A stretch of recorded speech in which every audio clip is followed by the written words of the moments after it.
तारीख से हमारे इस लोक रंग में सने हुए जो रिफ्रेशर कोर्स की शुरुआत हुई थी, अब लगातार बारिश ही नहीं झमाझम बारिश हो रही है।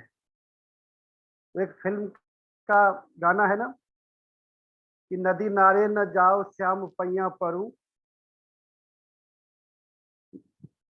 और अगर नदी नारे जो जाना है तो जाओ ही, बीच धारे न जाओ श्याम पैया परू। तो वही बात है कि हम नदी नारे होते हुए बीच धार में भी आए और उस पार में भी आए और पूरे भारतवर्ष के लोक रंग के जितने भी आयाम हो सकते हैं उन सब कोने में झांकने का प्रयास किया। भारत के लगभग सभी कोने के सभी क्षेत्रों के लोक के जो विद्वान हैं, लोक के जो अध्येता हैं और लोक के जो परफॉर्मर हैं, उनको हमने इसमें जोड़ा। निस्संदेह यह जो विमर्श है ये कहाँ तक पहुंचा, इसका मूल्यांकन तो प्रतिभागी करेंगे। फिलहाल हम एक और अपने क्षेत्र के न सिर्फ कहानीकार बल्कि लोक रंग में लगातार पगे हुए व्यक्तित्व सुभाष चंद्र कुशवाहा जी के साथ इस मंच पर मौजूद हैं। आदरणीय कुशवाहा जी का आत्माराम सनातन धर्म महाविद्यालय IQAC की तरफ से मैं स्वागत करता हूं। मित्रों, मैं सुभाष जी को मंच सौंपूं उससे पहले चंद शब्द उनके बारे में कहना चाहूंगा।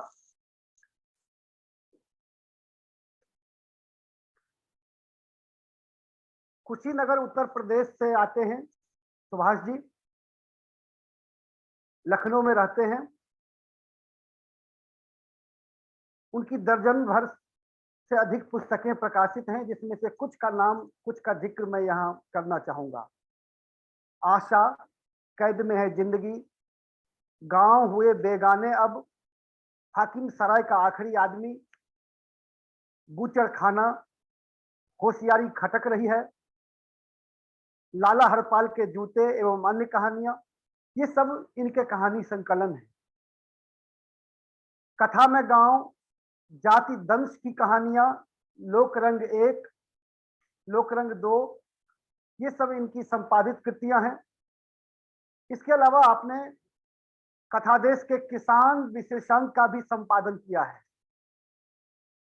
यथार्थ एक फोकस का संपादन आपने जो लोक रंग वार्षिकी है इसका निरंतर 1998 से कर रहे हैं। किसान विद्रोह और अवध को लेकर के आपका शोध लगातार जारी है। आप एक संवेदनशील कहानीकार हैं, शोधकर्ता हैं, इतिहास में आपकी गहरी रुचि है, लेकिन इतिहास में जब आप जाते हैं तो लोक की दृष्टि को साथ लिए हुए जाते हैं। इसलिए हर बार आप कुछ नया तलाश करके हम पाठकों के लिए लाते हैं। आज जो आपका विषय है वह आदिवासी समाज, जो कई मायने में जिसे हम कहते हैं कि दोहरे दंश का शिकार, दलित और स्त्री व्यवस्था, वर्ण व्यवस्था में रहते हुए शोषण के शिकार हुए, उत्पीड़न के शिकार हुए, लेकिन आदिवासी की धारा को मुख्य धारा से अलग बता दिया गया। हमारे बीच कुशवाहा जी हैं, बताएंगे कि ये मुख्य धारा बनाम हाशिए की धारा का विमर्श कहां से शुरू हुआ और शायद जिनकी मुख्य धारा थी, जो यहाँ के मूल निवासी थे, उनकी मुख्य धारा को हमने दरकिनार कर दिया और जिसे मुख्य धारा कहा शायद वो मुख्य धारा नहीं थी। यही कारण है कि आदिवासी समाज में जो जितने लोक के रंग हैं चाहे उनका प्रकृति प्रेम संबंधित हो या नृत्य संबंधित हो, गीत संबंधित हो या फिर जड़ी बूटियों संबंधित हो, उसे हमने दरकिनार किया। तो आज हम इस विषय पर पहले कुशवाहा जी को सुनेंगे और इस पर फिर उनसे संवाद करेंगे। निस्संदेह देश भर के जो आप लगभग 105 के लगभग अभी जुड़े हुए हैं और मुझे लगता है कि 20, 25, 30 लोग और जुड़ जाएंगे, बातचीत शुरू होगी तो उनसे संवाद करेंगे और कई बातें ऐसी निकल करके आएगी जो हम पहली बार जानेंगे। सर, मैं आपको माइक सौंप रहा हूं, आप अपनी बात रखें, उसके बाद हम फिर आपसे चर्चा करेंगे, संवाद करेंगे। धन्यवाद। सबसे पहले तो मैं इस संगोष्ठी के आयोजकों को, इस जो महाविद्यालय है उसके आयोजकों को धन्यवाद देना चाहूंगा कि इस संवेदनशील मसले पर मुझे बोलने का अवसर दिया, अपनी बात कहने का अवसर दिया। और श्रीधरम जी को भी धन्यवाद देना चाहूंगा कि उन्होंने मुझसे संपर्क किया। साथियों, जब भारतीय लोक परंपरा में हम वंचितों और आदिवासियों की बात करते हैं तो यह विषय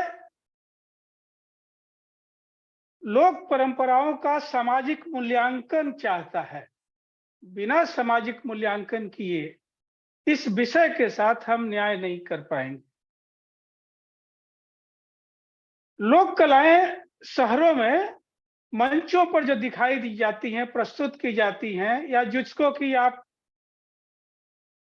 सम्मानित करते हैं, दरअसल लोक कलाएं उसी रूप में है नहीं, उसी रूप में जन्मी नहीं है और उस जन्मने का जो सामाजिक परिप्रेक्ष्य रहा है वो है नहीं। लोक कलाएं एक व्यापक समाज के वेद और पुराण हैं, एक व्यापक समाज की वाचिक परंपरा में अपनी बात को पीढ़ी दर पीढ़ी पहुंचाने का माध्यम है, उनके दुख दर्दों का इतिहास है। ये और बात है कि उस इतिहास को सीधे सीधे लिपिबद्ध करके व्यक्त नहीं किया गया है, उस इतिहास को वाचिक परंपरा में कभी गाकर, कभी नृत्य करके, कभी वाद्य यंत्रों के माध्यम से, कभी चित्रकारी के माध्यम से, कभी अपने रहन सहन, खान पान, प्रकृति और अपने पूरे वातावरण को व्यक्त करते हुए, हमारे सामने रखते हुए व्यक्त किया गया है। लोक परंपराएं प्रत्येक भूभाग के संघर्षशील, श्रमशील आम जन की अभिव्यक्तियां होती हैं। इस बात को मैं चाहूंगा कि मेरे मित्र, मेरे दर्शक इस बात पर गौर करेंगे। ये श्रमशील समाज की अभिव्यक्तियां होती हैं। एक भी लोक परंपरा, एक भी लोकगीत, एक भी लोक नृत्य या लोक संस्कृति जन्मी नहीं है पुस्तकालयों में, जन्मी नहीं है वो महाविद्यालयों में, वो जन्मी नहीं है अभिजात वर्गीय संस्कृति में, वो श्रमशील जनता के बीच से निकल कर आई। ये और बात है कि लोक परंपरा में वंचितों और आदिवासियों के साथ न्याय नहीं किया गया, बिल्कुल न्याय नहीं किया गया।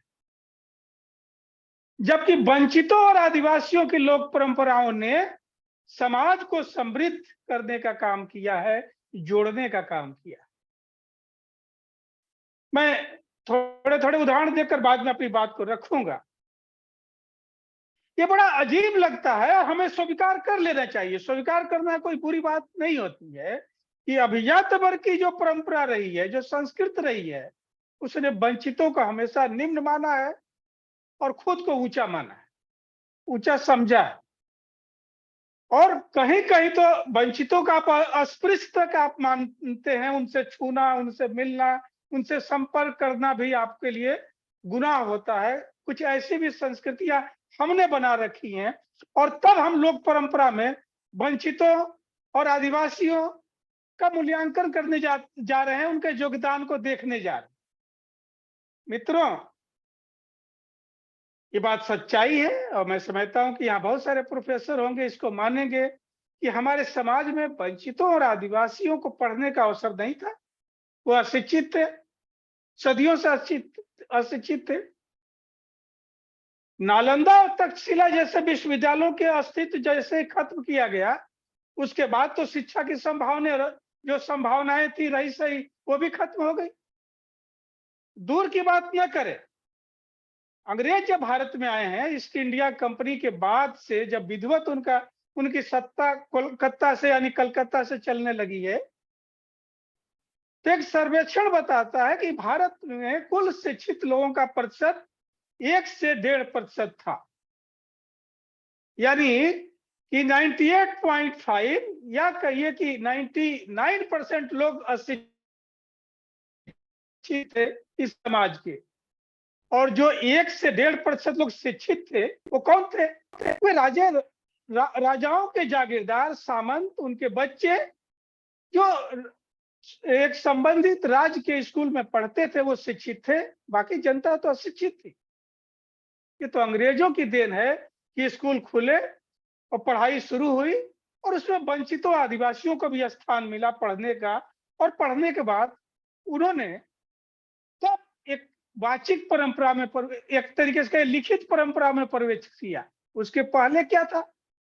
उसके पहले सदियों तक क्या उनकी कोई अभिव्यक्तियां नहीं थी, उनके संघर्ष नहीं थे, उनके दुख दर्द नहीं थे? वो सब थे, भले ही हमने उनको पढ़ने के लिए शब्द नहीं दिए थे, तो वो अपनी बात को वाचिक परंपरा में गाते रहे, पीढ़ी दर पीढ़ी पहुंचाते रहे। और इसलिए मैं कहता हूं कि जो हमारी लोक संस्कृतियां हैं उसमें उनके आंसू भी हैं, उनके उल्लास भी हैं तो उनके आंसू भी हैं, उनके दर्द भी हैं। और सबसे बड़ी बात तो यह है मित्रों कि सिर्फ वंचितों को तो आपने पढ़ने का अवसर नहीं दिया, एक बहुत आधी आबादी को यानी महिलाओं को भी पढ़ने का अवसर नहीं था। और इसलिए लोक संस्कृतियों की सबसे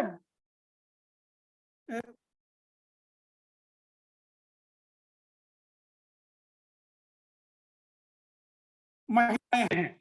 लोक परंपरा में सबसे ज्यादा जो है, जो आप देखेंगे कि जो सृजन का काम करती हैं वो महिलाएं करती हैं, और लोकगीतों का सृजन अगर हुआ है तो महिलाओं ने किया है, और अधिकांश लोकगीतों की रचयिता महिलाएं हैं।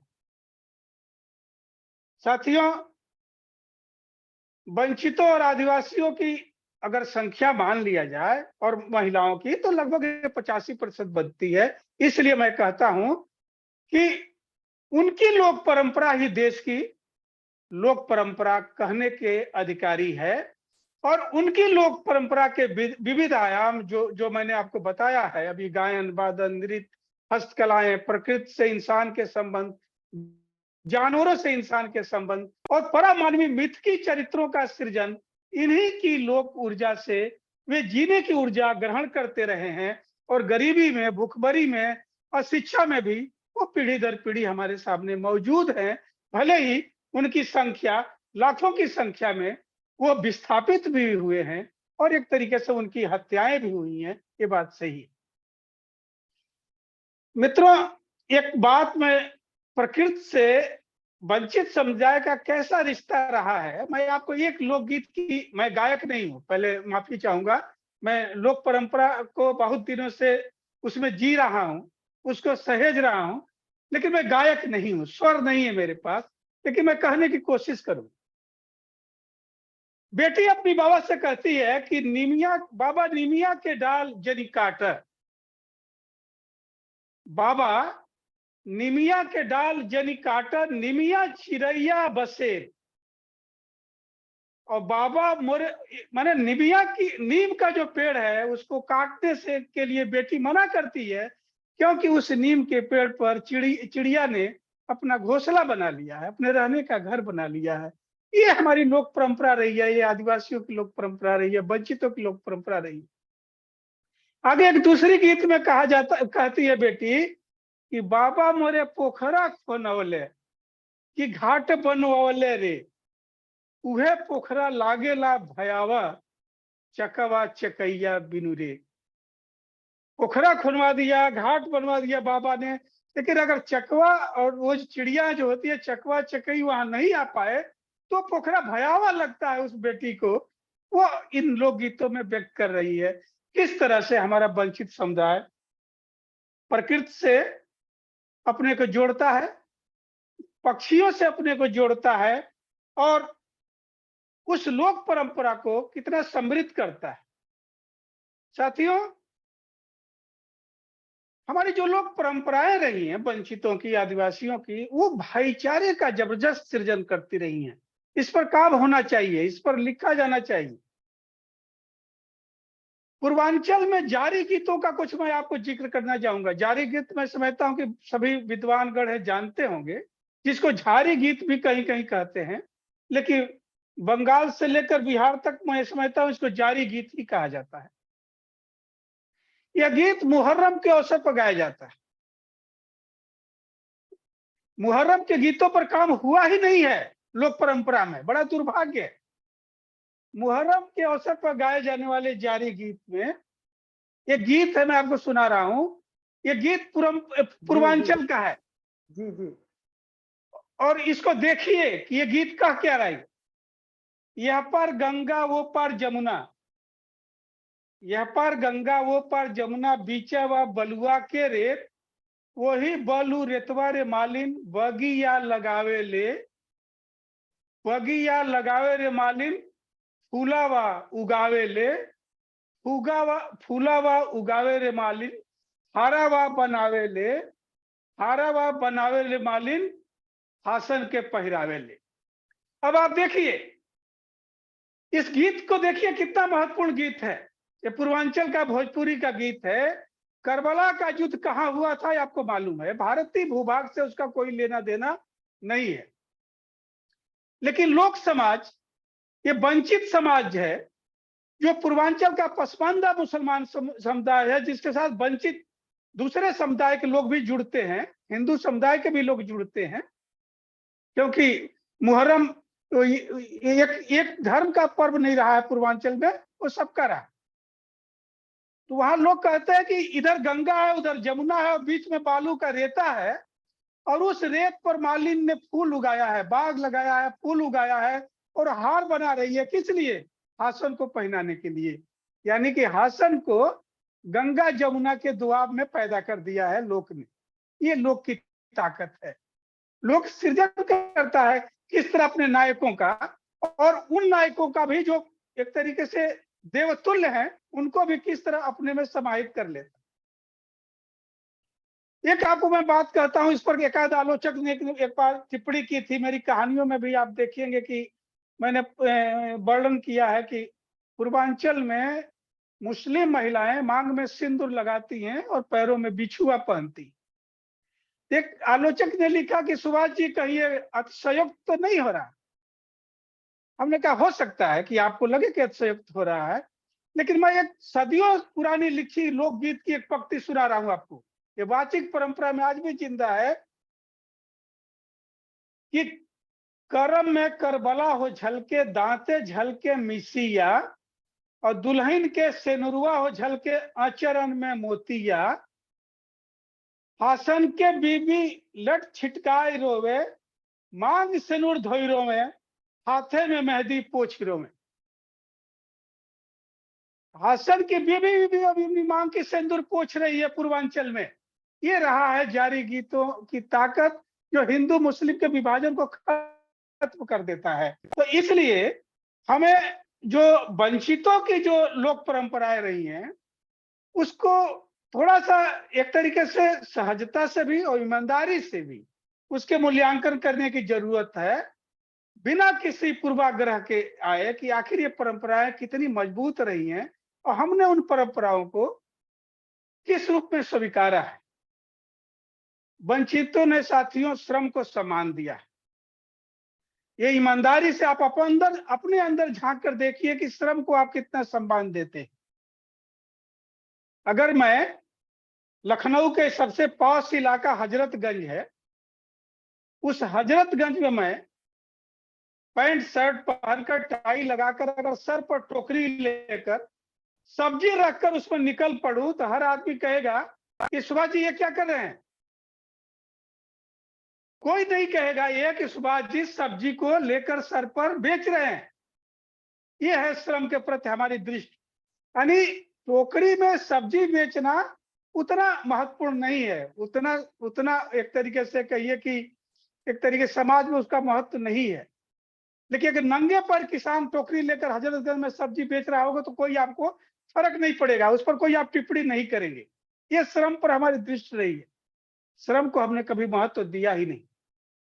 श्रम करने वाला हमेशा दोयम दर्जा का माना गया, निम्न माना गया, और जो श्रम नहीं करता रहा है, बैठकर सफेद कॉलर के लोग हमेशा ऊंचे माने गए हैं। कुर्सी पर बैठने वाला हमेशा ऊंचा माना गया है। ये हमारा समाज रहा है। तो लोक परंपराएं कहां से आ रही हैं? रोपनी सोहनी से आ रही। धान की कटाई और गेहूं की मड़ाई से आ रही। लोक परंपराएं जो है धान कूटते समय आ रही हैं, और जांता से गेहूं पीसते समय जदसार पैदा होता है। पालकी में दुल्हन को ढोते समय कहरवा पैदा होता है, और जानवर को चराते समय लाठी से और घुंघरू से नाचते हुए फरुआई, जिसको अहिरऊ भी कहते हैं, वो पैदा होती है। और धोबियों और तेलियों के नृत्य जो है हुड़का और पखावज, वो ढेले में नाचते हुए, ढेला को कहते हैं कि पखावज वालों को ढेले के खेत में खड़ा कर दो तो ढेला फोड़कर बराबर कर देते।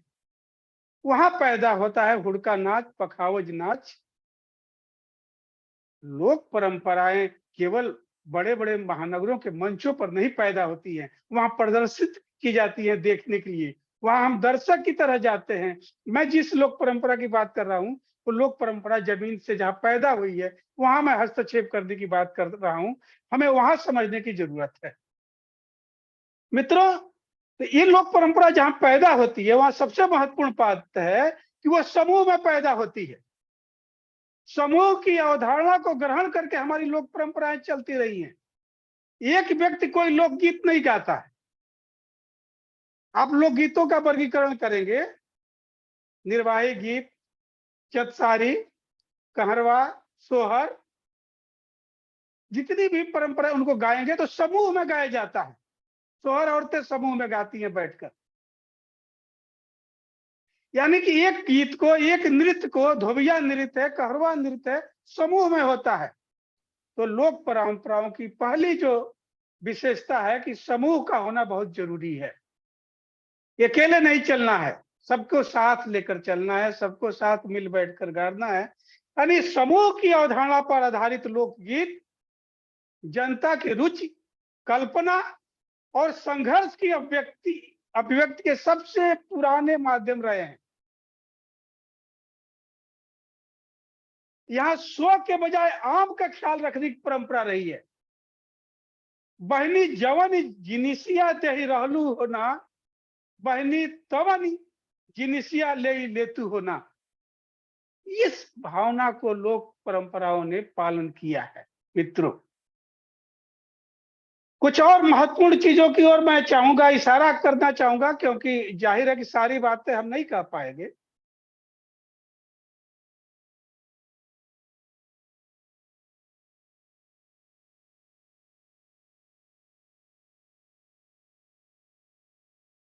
सर माइक आपका ऑफ हो रहा है।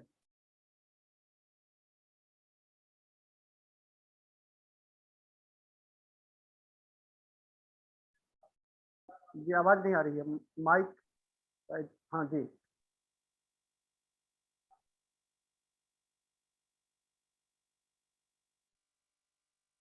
जी आ गए। ऐसा कुछ नहीं हुआ है। जी जी आ रही है।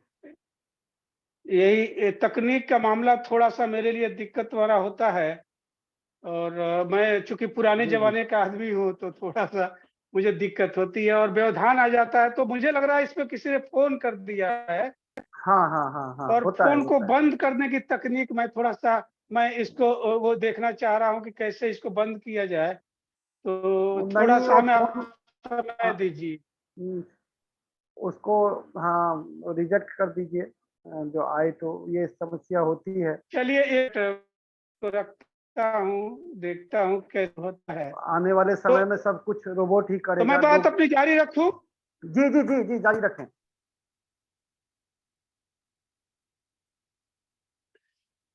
तो मैं ये कह रहा था कि वाचिक परंपरा में स्त्रियों की पीड़ा बहुत बहुत ही विशद है। मैं समझता हूं कि वो अगर लोकगीत हमारे सामने नहीं रहते, नहीं होते, तो हम आज तक मैं उसको समझ नहीं पाते कि उन्होंने कितना झेला है इस समाज से, और कितना उन्होंने एक तरीके से उनके साथ हमने अन्याय किया है।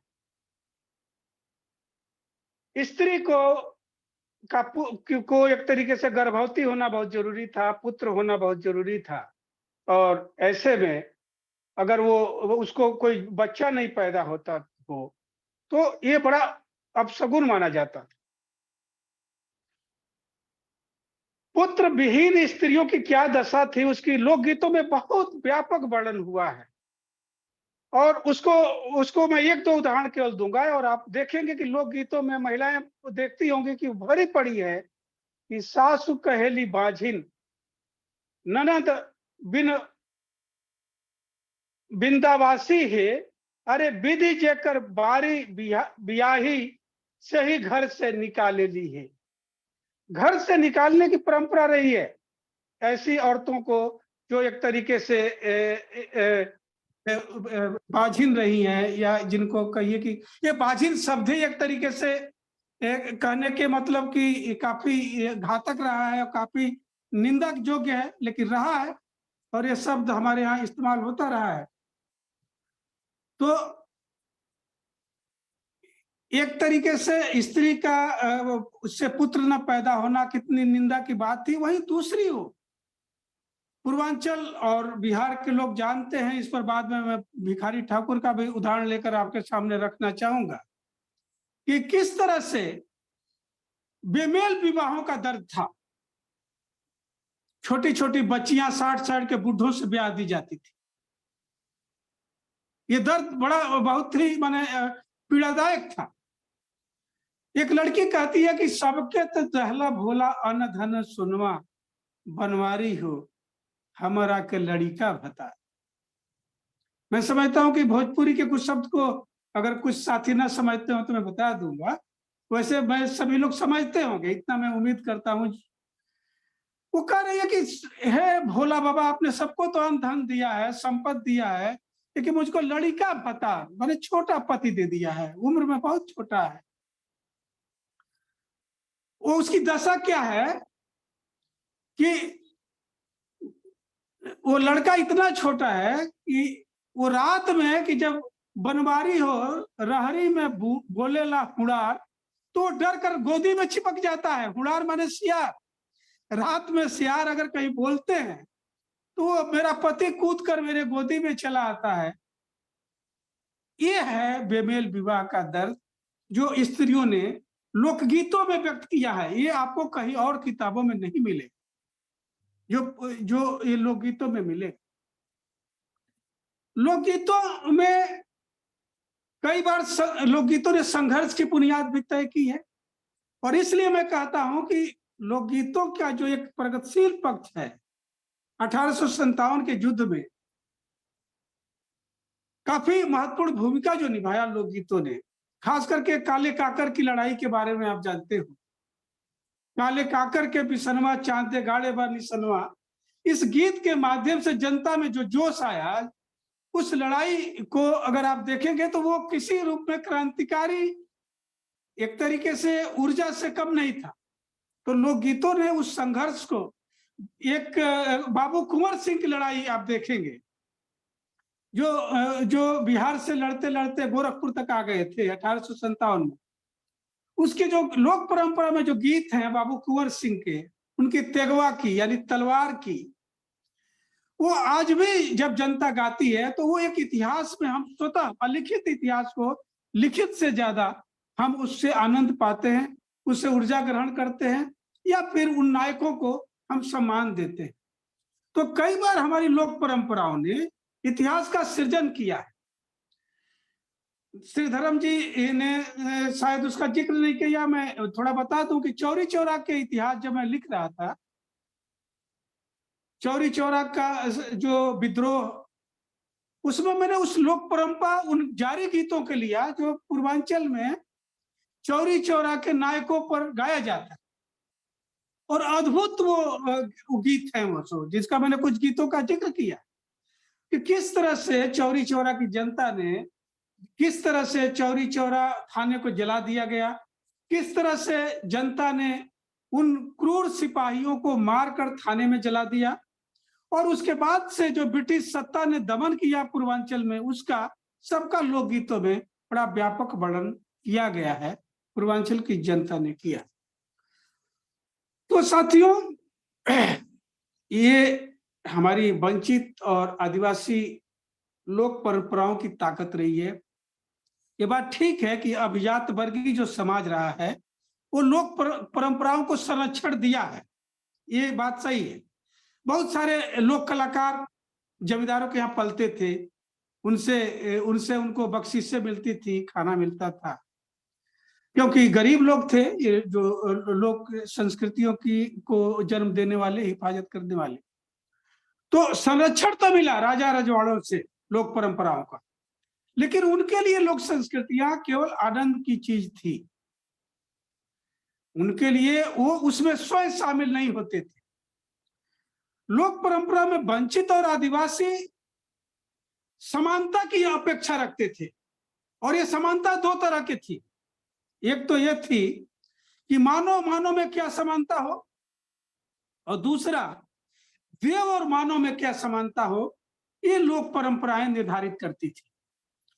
और इसमें कुछ बड़ा महत्वपूर्ण मैं आपको उदाहरण देना चाहूंगा कि लोक परंपरा में आप जानते हैं कि पहले जो बच्चे होते थे, डिलीवरी होती थी गांव में, मैं खुद उसमें शामिल हूं, गांव में डिलीवरी होती थी, अस्पताल नहीं थे, बचपन रहे होंगे महानगरों में, वहां तक हमारी पहुंच नहीं थी, आम जनता की पहुंच नहीं थी। गांव में डिलीवरी होती थी, और कौन कराती थी डिलीवरी? लोक परंपरा में चमाई ने कुशल नर्सें थी। क्या राजा और क्या प्रजा, सबका बच्चा जनाने का कार्य वही करती थी चमाई ने। वे तमाम सुख सुविधाओं से वंचित थी, इसमें बताने की जरूरत नहीं है। इसलिए लोक परंपरा में जब अवसर मिलता था, तब चमाइनों के तेवर कैसे बदल जाते थे, आप देखिए। वे तमाम सुख सुविधाओं से जो वंचित थी, अवसर हाथ लगते ही चाकरी के बदले अपनी लालसा या पीड़ा की अजीबोगरीब मांग कर देती थी। यह उनके अंतर्मन में जो कुंठा या प्रतिशोध था कि एक झलक थी, वो दिखाई देती है। ये दशरथ के साथ भी हुआ, राजा दशरथ भी एक बार आए हैं, मैं वो भी उदाहरण देना चाहूंगा। एक बार राजा आता है, वो राजा दशरथ ही है, हेलिन के दरवाजे पर। हेलिन, धगड़िन या चमाइन, जो भी कहिए, ये नाम थे नर्सों के, जो गांव की नर्सें थी एक तरीके से। वो कहते हैं कि घर चलो, डिलीवरी होने वाली है। तो चमाइन कहती है कि कैसे चलूं? भूइया हम नहीं जाए, भूइया हम नाही जाए, पांव भीग जाई नु हो, अरे ले आओ रानी सुखपाल, वही चढ़ जाइब हो। अब गौर करिएगा, जाहू दूसरा है, जाहू राजा अपने घर, जाहू राजा घर या पर, हम नहीं जाइब हो। ये राजा तोर धनी हाथ के साकर, मुहवा के फुहर बोलो नहीं जाने ली हो। आप देखिए, राजा से धगड़िन या डोमी, ये जो चमाइन है, कैसी संवाद करती है, नहीं जाऊंगी भाई, तुम वो राजा रानी की पालकी ले आओ, मेरे पांव गंदे हो जाएंगे, मैं उसमें बैठकर चलूंगी, तब डिलीवरी कराऊंगी। और दूसरी शिकायत क्या कर रही है? ए राजा, तोर धनी हथवा के साकर, मुहवा के फुहर बोला नहीं जाने ली हो। तुम्हारी रानी जो है, एक तो बहुत कंजूस है, भाई ये गरीब लोग थे, इनको इनाम मिलता था, तो ये शिकायत दर्ज करती है, बहुत वो कंजूस है, कुछ देती होती नहीं है। और दूसरा बहुत फुहड़ बोलती है, वो बोलना ही नहीं जानती है, तो मैं ऐसे नहीं जाऊंगी। तो कैसे चलूंगी? आगे इसको और स्पष्ट करती है कि हाथिया चढ़ा तो मोरा डर लागे। हाथी पर चढ़ने से मुझको डर लगता है भाई, और घोड़वा पर ना चढ़ब हो, हे राजा भेजी देहू रानी सुखपाल, वो हीरे चढ़ी जाइब हो। बार बार कहती है कि नहीं नहीं, हाथी पर भी नहीं जाऊंगी, घोड़े पर भी नहीं जाऊंगी, जब तक रानी की पालकी तुम नहीं लेकर आओगे मैं डिलीवरी कराने नहीं चलूंगी। मैं ये बात इसलिए कह रहा हूं कि लोक परंपरा में जो वंचित समुदाय है उसके हक नहीं थे, उसको आपने वंचित ही कर रखा था। तो जब अवसर मिलता था, यह अवसर था, दूसरा कोई डिलीवरी करा नहीं सकता था, उस समय वो अपनी हक की याद दिलाती थी कि मैं भी इंसान हूं, ये मानव मार्ग। और सबसे बड़ी बात है कि राजा गुस्सा नहीं हो रहा है, राजा उसको दंड नहीं दे रहा है। ये मानव मात्र की समानता लोकगीतों में दिखाई दे रही है, कहीं भी नहीं। तो वो रानी सुखपाल यानी रानी की पालकी, जो सोने की पालकी है, उसकी मांग कर रही है। अब मैं देव और मानव की समानता की बात थोड़ा सा आपके सामने रखना चाहूं। लोक साहित्य में वंचितों ने देवों को मानव के समान सृजित किया है।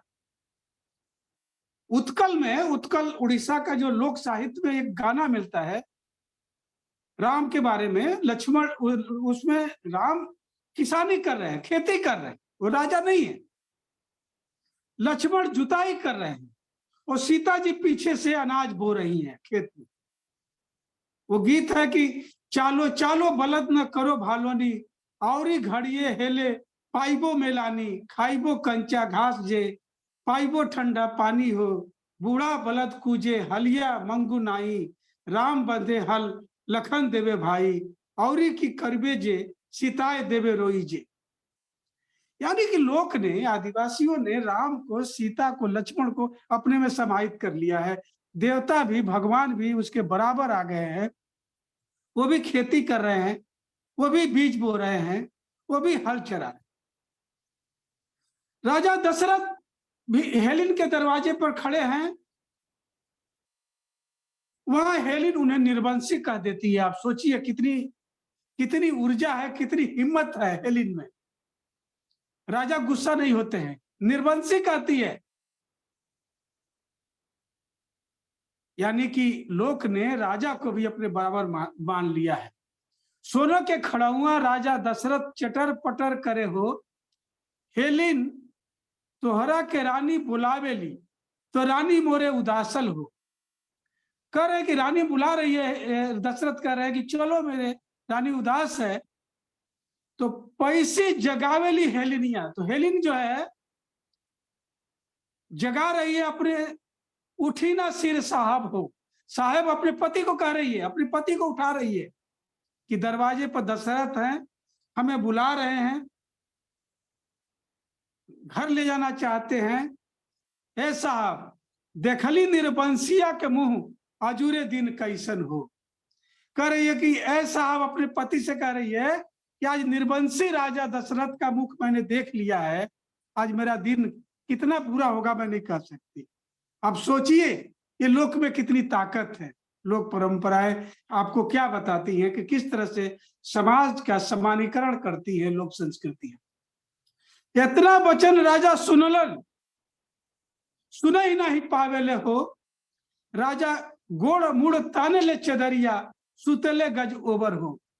राजा ये बात सुनकर गुस्सा नहीं होते हैं, दुखी होते हैं, और चादर तान कर, सिर से पैर तक चादर तान कर सो जाते हैं, उदास होकर कि आज हमको निर्वंशी कहा गया। आप समझिए, आजकल एक छोटे मोटे अफसर को आप कुछ कह दीजिए, देखिए घर से उठा ले जाएगा, आपको पीट पीट कर आपका बुरा हाल कर देगा। वहां तो हेलिन राजा दशरथ से संवाद कर रही है। ये हमारी लोक परंपरा है। साथियों, लोक परंपरा में राम पोखरे पर, तालाब पर दातुवन करते हुए दिखाए गए हैं। सीता जी को कुएं से पानी भरते हुए दिखाया गया है। ये चीजों को पढ़ना चाहिए हमको, इन चीजों का मूल्यांकन होना चाहिए कि हमारी लोक परंपराएं कैसी रही हैं। नवहु खंड के पोखर राम दतवनिया करे हो, राम पोखर पर बैठकर दातवन कर रहे हैं। और ललना चटकी चुनरिया सीता देई, झोंके पनिया भरेली हो, झटके से पानी भर रही है कुएं में सीता देवी। ये है लोक परंपरा, ये है लोक संस्कृति हमारी। सीता जी भी कुएं पर आ गई हैं, वो रानी नहीं है, राजमहल में रहने वाली नहीं है। तो दरअसल हम लोक परंपराओं में केवल नाचना गाना ही हम सुनना चाहते हैं। हमारी लोक परंपराएं बहुत समृद्ध है और वो बहुत कुछ हमको बताती है। वो हमें उसको हमको जानने की जरूरत है और उस पर हमें मनन करने की जरूरत है। लोक परंपराओं ने बहुत सारे नायकों को रचा है और वो नायक किसी किताब में नहीं मिलते, कहीं नहीं मिलेंगे। आप जानते हैं रेशमा चूहड़मल एक लोक गाथा है, बिहार की बड़ी समृद्ध लोक गाथा है रेशमा चूहड़मल। एक वंचित वर्ग का नायक है, नायिका वो एक तरीके सवर्ण वर्ग की है, दोनों में प्रेम हो जाता है। रेशमा वहां की भूमिहार वर्ग की इससे आती है, चूहड़मल वहां का जो है एक तरीके से निम्न वर्ग का वंचित समुदाय का आदमी है और दोनों में प्यार हो जाता है। उस प्यार को लेकर संघर्ष होता है और उसमें एक तरीके से बड़ी लड़ाइयां लड़ी गई हैं। ये पूरा ये वृतांत आपको किसी महाकाव्य में महाखंड में नहीं मिलेगा, ये लोक में मिलेगा, लोक गाथा में मिलेगा। रेशमा चूहड़मल, दीना भद्री, कमला जती, सोरठी बिरजभार, आल्हा उदल, ये सब लोक गाथाएं हैं। आल्हा उदल तो हमारे सामने इसलिए आया कि अंग्रेजों ने उसकी खोज कर दी, हमारे सामने वो आ गया, वो लोक परंपरा से उन्होंने गीतों को लिख कर रख दिया तो हमने आल्हा उदल के बारे में जाना। तो लोक वंचित समुदाय ने बहुत सारे एक तरीके से लोक नायकों का सृजन किया है और हमारे सामने उसको रखा है। आप जानते हैं कि जिस तरह से लोक गाथा होती है उसी तरह पवाड़े भी होते हैं। पवाड़े भी बहुत लंबे चलते हैं, कई दिनों तक चलते हैं। एक ही पवाड़ा को कई दिन तक गाया जाता है। पवाड़ों को अगर आप वो महाराष्ट्र से लेकर और असम तक गाया जाता है। इन पवाड़ों को में देखेंगे तो ज्यादातर आपको मिलेगा विधवा स्त्रियों के दुख दर्द। ये केवल दो लाइन आपको मैं बताऊंगा। सासू बोली बोलेली दयादिन मारे ताना, दयादिन तो जानते ही होंगे ये शब्द बहुत। सासू बोली बोलेली दयादिन मारे ताना, सैया हमके बाजिन कहीं के घर से निकाले। ये पवाड़ा बाजिन स्त्री का दर्द है कि किस तरह हमको घर से निकाल दिया जाता है। और ये बड़ा मार्मिक है कि वो एक तरीके से कहिए कि स्त्री जिसको बाजिन कहा गया है घर से निकाली जाती है तो भटकती है, राजा के घर जाती है। राजा उसको कहते कि नहीं, तुमको मैं स्थान नहीं दूंगा क्योंकि भी तुम्हारे संपर्क में आने से मैं भी निसंतान, मेरी भी रानी बाजिन हो जाएगी। फिर वो जंगल में जाती है, जंगल भी उसको स्थान देना नहीं चाहता है। फिर वो जानवरों के पास जाती है, गंगा के पास जाती है, इस तरह भटकती रहती है। और इस पूरे पवाड़े में बड़ा मार्मिक पक्ष है कि वो एक तरीके वन देवी के पास जाती है, वन देवी से भी गुहार करती है और वहीं पर और हाजी मियाँ के पास भी जाती है एक ही पवाड़े में। लोक ने एक ही पवाड़े में हिंदू मुस्लिम को एकाकार कर दिया है, दोनों की संस्कृतियों को एकाकार कर दिया है और इस तरह से वो अपनी पीड़ा हर जगह रोती हुई व्यक्त करती है कि हमको कोई मैं बाजिन हूं तो क्या मुझे कोई स्थान नहीं देगा मुझे। इसलिए अंत में वो धरती से कहती है कि हे धरती तू फट जाओ, मैं उसमें समा जाऊं, मैं रहना नहीं चाहती हूँ, क्यों मुझको कोई स्थान नहीं दिया जाता है। फिर धरती उसको रोकती है, संभालती है। मैं ये कहना चाहता था कि ये हमारी लोक परंपराओं में कितने बड़े बड़े वृतांत, दर्द और कथाएं छिपी हुई हैं। इसका अध्ययन हम समझते हुए करते हुए मैं लोक समाज को, ये वंचित समाज की जो लंबी यात्रा है उसको समझ सकते हैं कि वो आज हमारे सामने जो मौजूद है वो कितने दुख दर्दों से होकर गुजरा है। मित्रों, इसमें इतनी ताकत है हमारी लोक परंपरा में। मैं नीदरलैंड गया था अभी 2 साल पहले, और नीदरलैंड में उत्तरेज शहर में वहां पर एक नाच हो रहा था। वो अहिरऊ नृत्य था, यहाँ का लोक नृत्य वो कर रहे थे। गिरमिटिया के जो वंशज वहां रह रहे हैं, पूर्वांचल का वो अहिरऊ नृत्य था जिसे हम फरुआही कहते हैं, वो नाच वहां हो रहा है। मैंने उनको बताया कि ये हमारे यहाँ का अहिरऊ नृत्य है, फिर उन्होंने नाम दिया। अब आप देखेंगे तो वो 1-2 साल से वो बकायदे वो उसका अहिरऊ नृत्य लिख कर वो वहां प्रस्तुत कर रहे हैं। यद्यप उसमें उतनी एक तरीके से लयबद्धता नहीं है जो पूर्वांचल में फरुआही में है, लेकिन वो 7 समुंदर पार वहां जा चुका है, विदेशों में जहां पर दूसरे समुदाय के लोग रहते हैं, वहां भी हमारी लोक परंपराएं पहुंच गई। अब मैं थोड़ा सा ये बताना चाहूंगा कि ये जो हमारी लोक परंपराएं, जैसे मैंने पहले कहा था आपसे, ये वंचित समुदाय की थाती रही है, उनकी संपदा रही है। और शायद यही कारण है कि जब संत साहित्य आप पढ़ाते हैं कोर्स में, आप उसको भक्ति साहित्य कहते हैं, मैं उसको संत साहित्य कहता हूं, फर्क सिर्फ इतना है। तो संत साहित्य की परंपरा में जितने लोग आते हैं, रैदास हैं, दादू हैं, धनानंद हैं या कबीर हैं, ये सभी लोगों को देख लीजिए, सभी वंचित समुदाय के लोग हैं। ये सभी के सभी वंचित समुदाय के लोग, कोई धुनिया है, कोई नाई है, कोई बुनकर है, जुलाहा है, कोई मोची है, रैदास मोची है, कबीर जुलाहा है। तो ये सारे वंचित समुदाय के लोग हैं जो लोक परंपरा में आकर अपने गीतों का, अपनी दोहों का अपने रचते हैं। उसी तरह जो लोकगीत हैं वो लोक परंपरा में वंचितों की थाती है, उसको किसी ने नहीं रचा है, किसी ने नहीं रचा है। अभिजात पत्र की संस्कृत शास्त्रीय संगीत है, वो ठुमरी है या वो उसमें दो तमाम है। ठुमरी का थोड़ा मामला वो दोनों में मिक्स हो जाती है, कभी लोक में भी और शास्त्रीय में ही, लेकिन बेसिकली वो है शास्त्रीय संगीत। तो एक बहुत महत्वपूर्ण क्षेत्र है जोगी गायकी, जिसका मैंने पिछले वर्ष लोक रंग में जो प्रस्तुत किया था और राज्यसभा टीवी का जब दौर था तो उस पर हम लोगों ने एक वीडियो भी बनाया था, जोगी तुम कौन जात। मैं यहाँ जो भी जुड़े हुए हैं कुछ लोग हैं, विद्वान हैं, उनको बताना चाहूंगा कि पूर्वांचल के अधिकांश जोगी जो गेरुआ वस्त्र पहनते हैं, सारंगी लेकर बाबा गोरखनाथ के पदों को गाते हैं, जो शिव की आराधना करते हैं, वो नाथ संप्रदाय के वाहक हैं। आपको अचरज नहीं होना चाहिए, वो सारे मुसलमान जोगी नाथ परंपरा को आज भी अगर वो जिंदा रखे हैं तो वो जोगी हैं। बलरामपुर में गांव है खमौआ, उस गांव में 400 से ज्यादा घर हैं, और मैंने उस गांव में सर्वे किया था, और सर्वे करने के बाद से मैंने पाया कि वो 400 घर जोगियों के गांव हैं। और आज भी उस गांव में कुएं पर परिक्रमा होती है शादी ब्याह में, और एक तरीके से उनका निकाह भी होता है, और दूसरी तरह से हल जुआठ की जो पूजा भी होती है। दोनों परंपराओं को मिक्स करके उनके यहाँ शादियां होती हैं।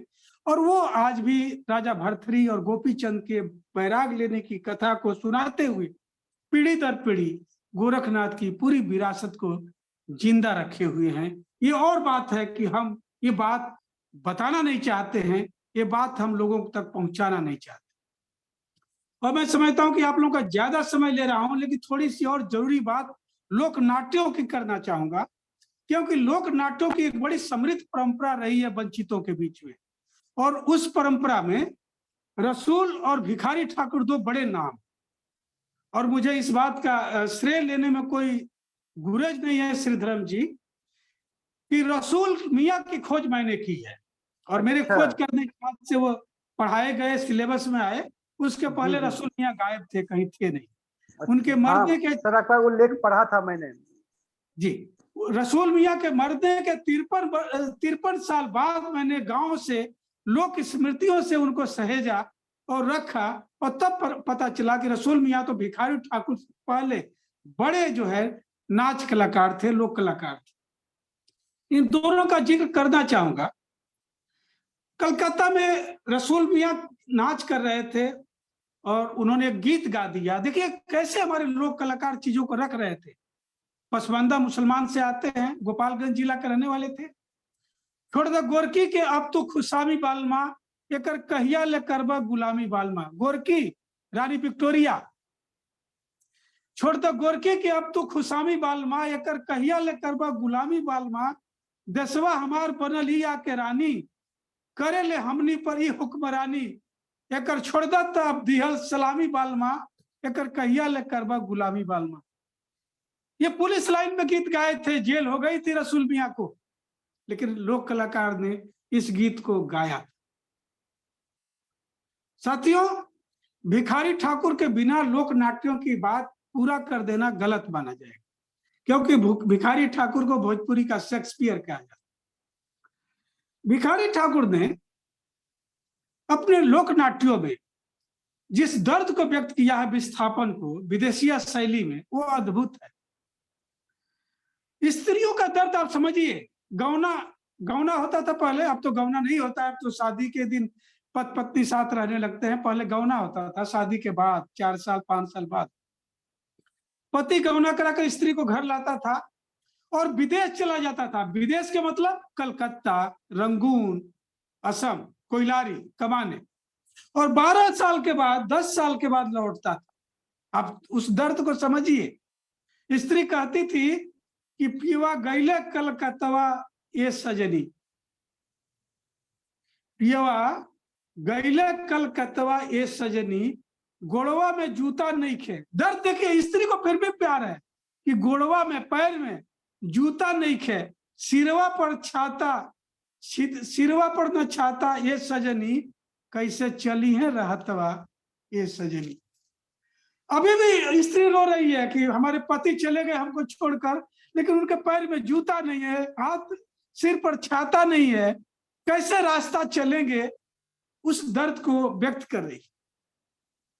भिखारी ठाकुर ने अपने बेटी वियोग नाटक में एक दर्द को वर्णन किया है, दहेज प्रथा को। दहेज प्रथा ऐसी प्रथा थी पूर्वांचल की कि बहुत सारी स्त्रियों का भविष्य अंधकार में हो गया।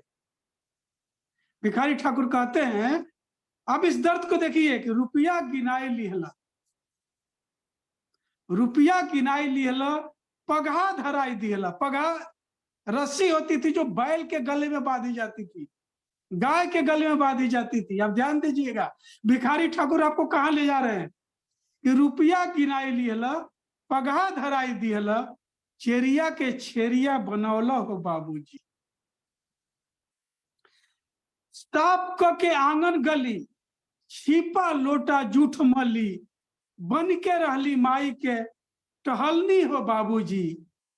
गोबर करसी कैला से, पिया छुतिहर धैला से, कौना करनिया में चुकनी हो बाबू। स्त्री कह रही है, लड़की कह रही है कि मैं गोबर घारी करती हूँ, गोबर उठाती हूँ, बर्तन धोती हूँ, खाना बनाती हूँ, माई की बात मानती हूँ, आपकी बात मानती हूँ, सब मैं करती हूँ।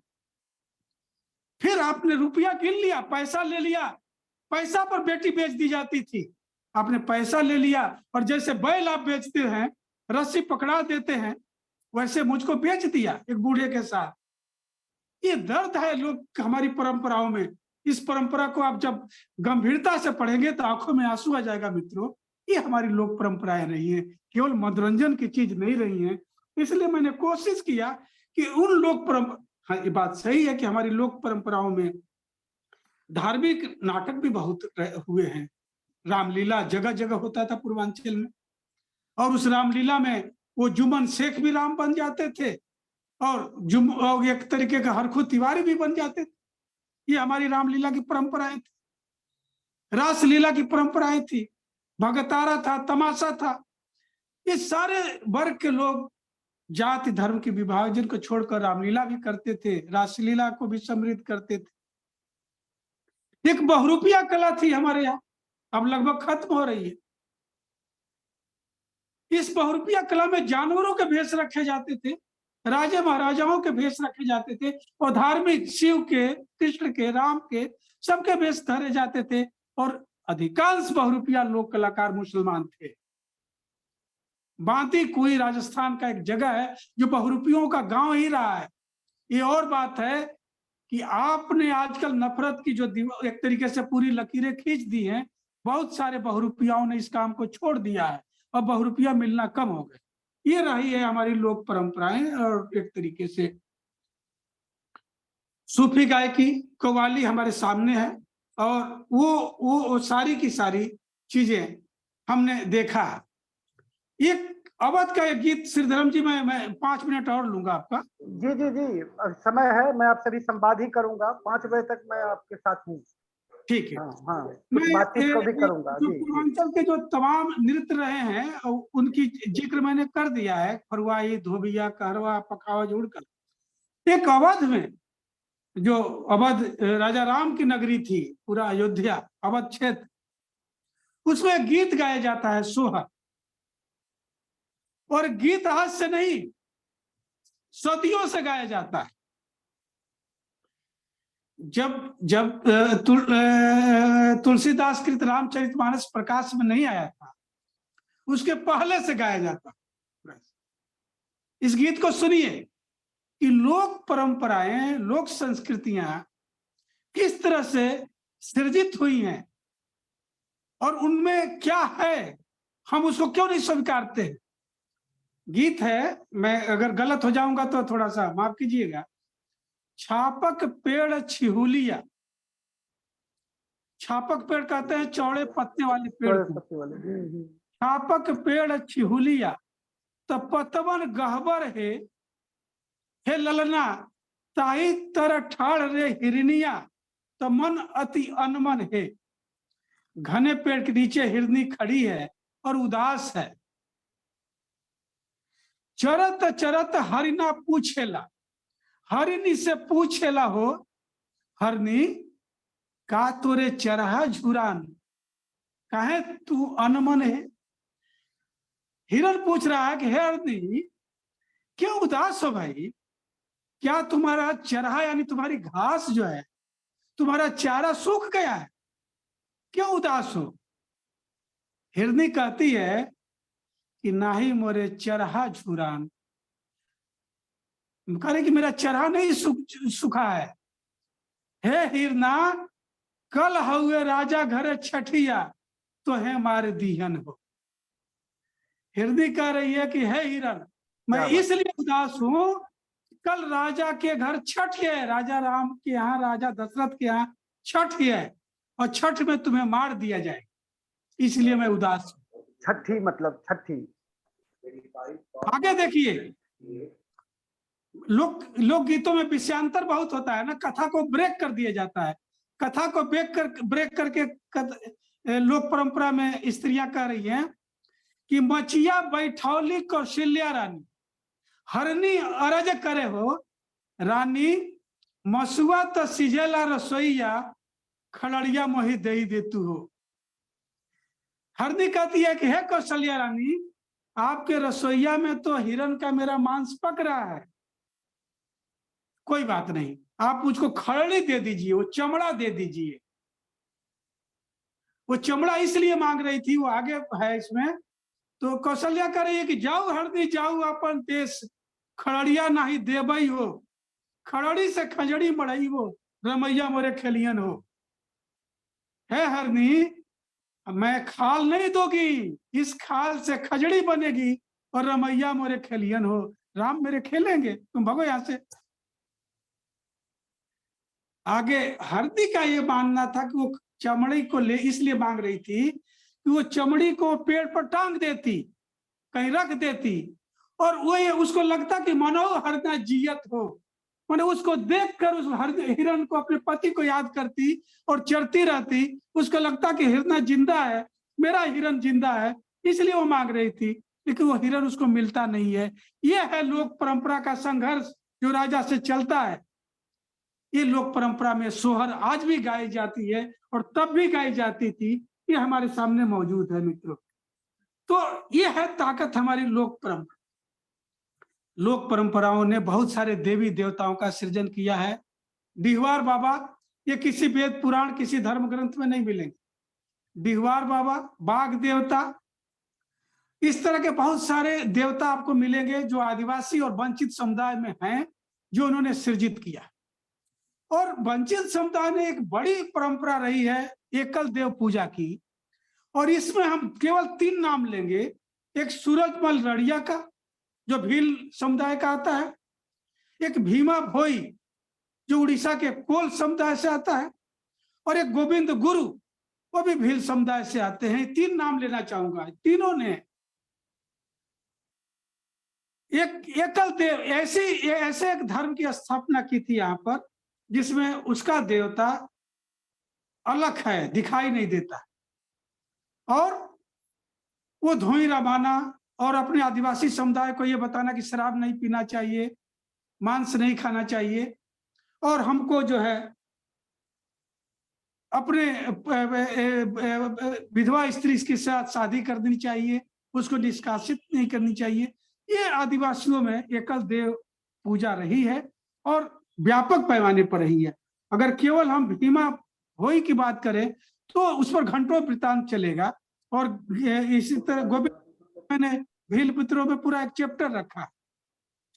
तो ये सारे आदिवासियों के जो नायक रहे हैं, इन्होंने एकल देव की एक परंपरा को स्थापित किया, और लोक परंपरा में श्रमशील समाज को बुराइयों से बचाने का प्रयास किया, और उनको शराब से और जुआ से एक तरीके से बचाने के, अंधविश्वास से बचाने का प्रयास किया।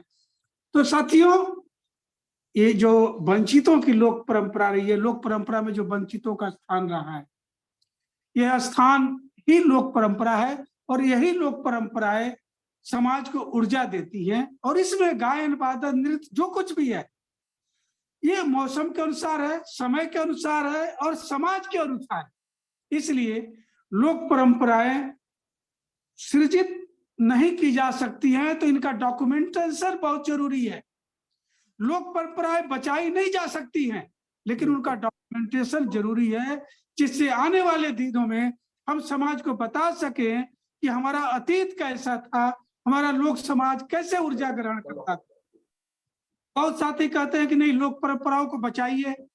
वो बचाई नहीं जा सकती हैं सारी लोक परंपराएं। जैसे कि जत्सर जो था, वो आटा पीसने की जब चक्की औरतें चलाती थी भोर में उठकर और गेहूं पीसते हुए गाती थी, तब जत्सर पैदा होता था। अब वो आटा पीसने की कल्चर खत्म हो गई। अब गांव में भी जांच से आटा नहीं पीसा जा रहा है, वो मशीन पर पिसवाया जाता है। तो जत्सर पैदा कहां से होगा?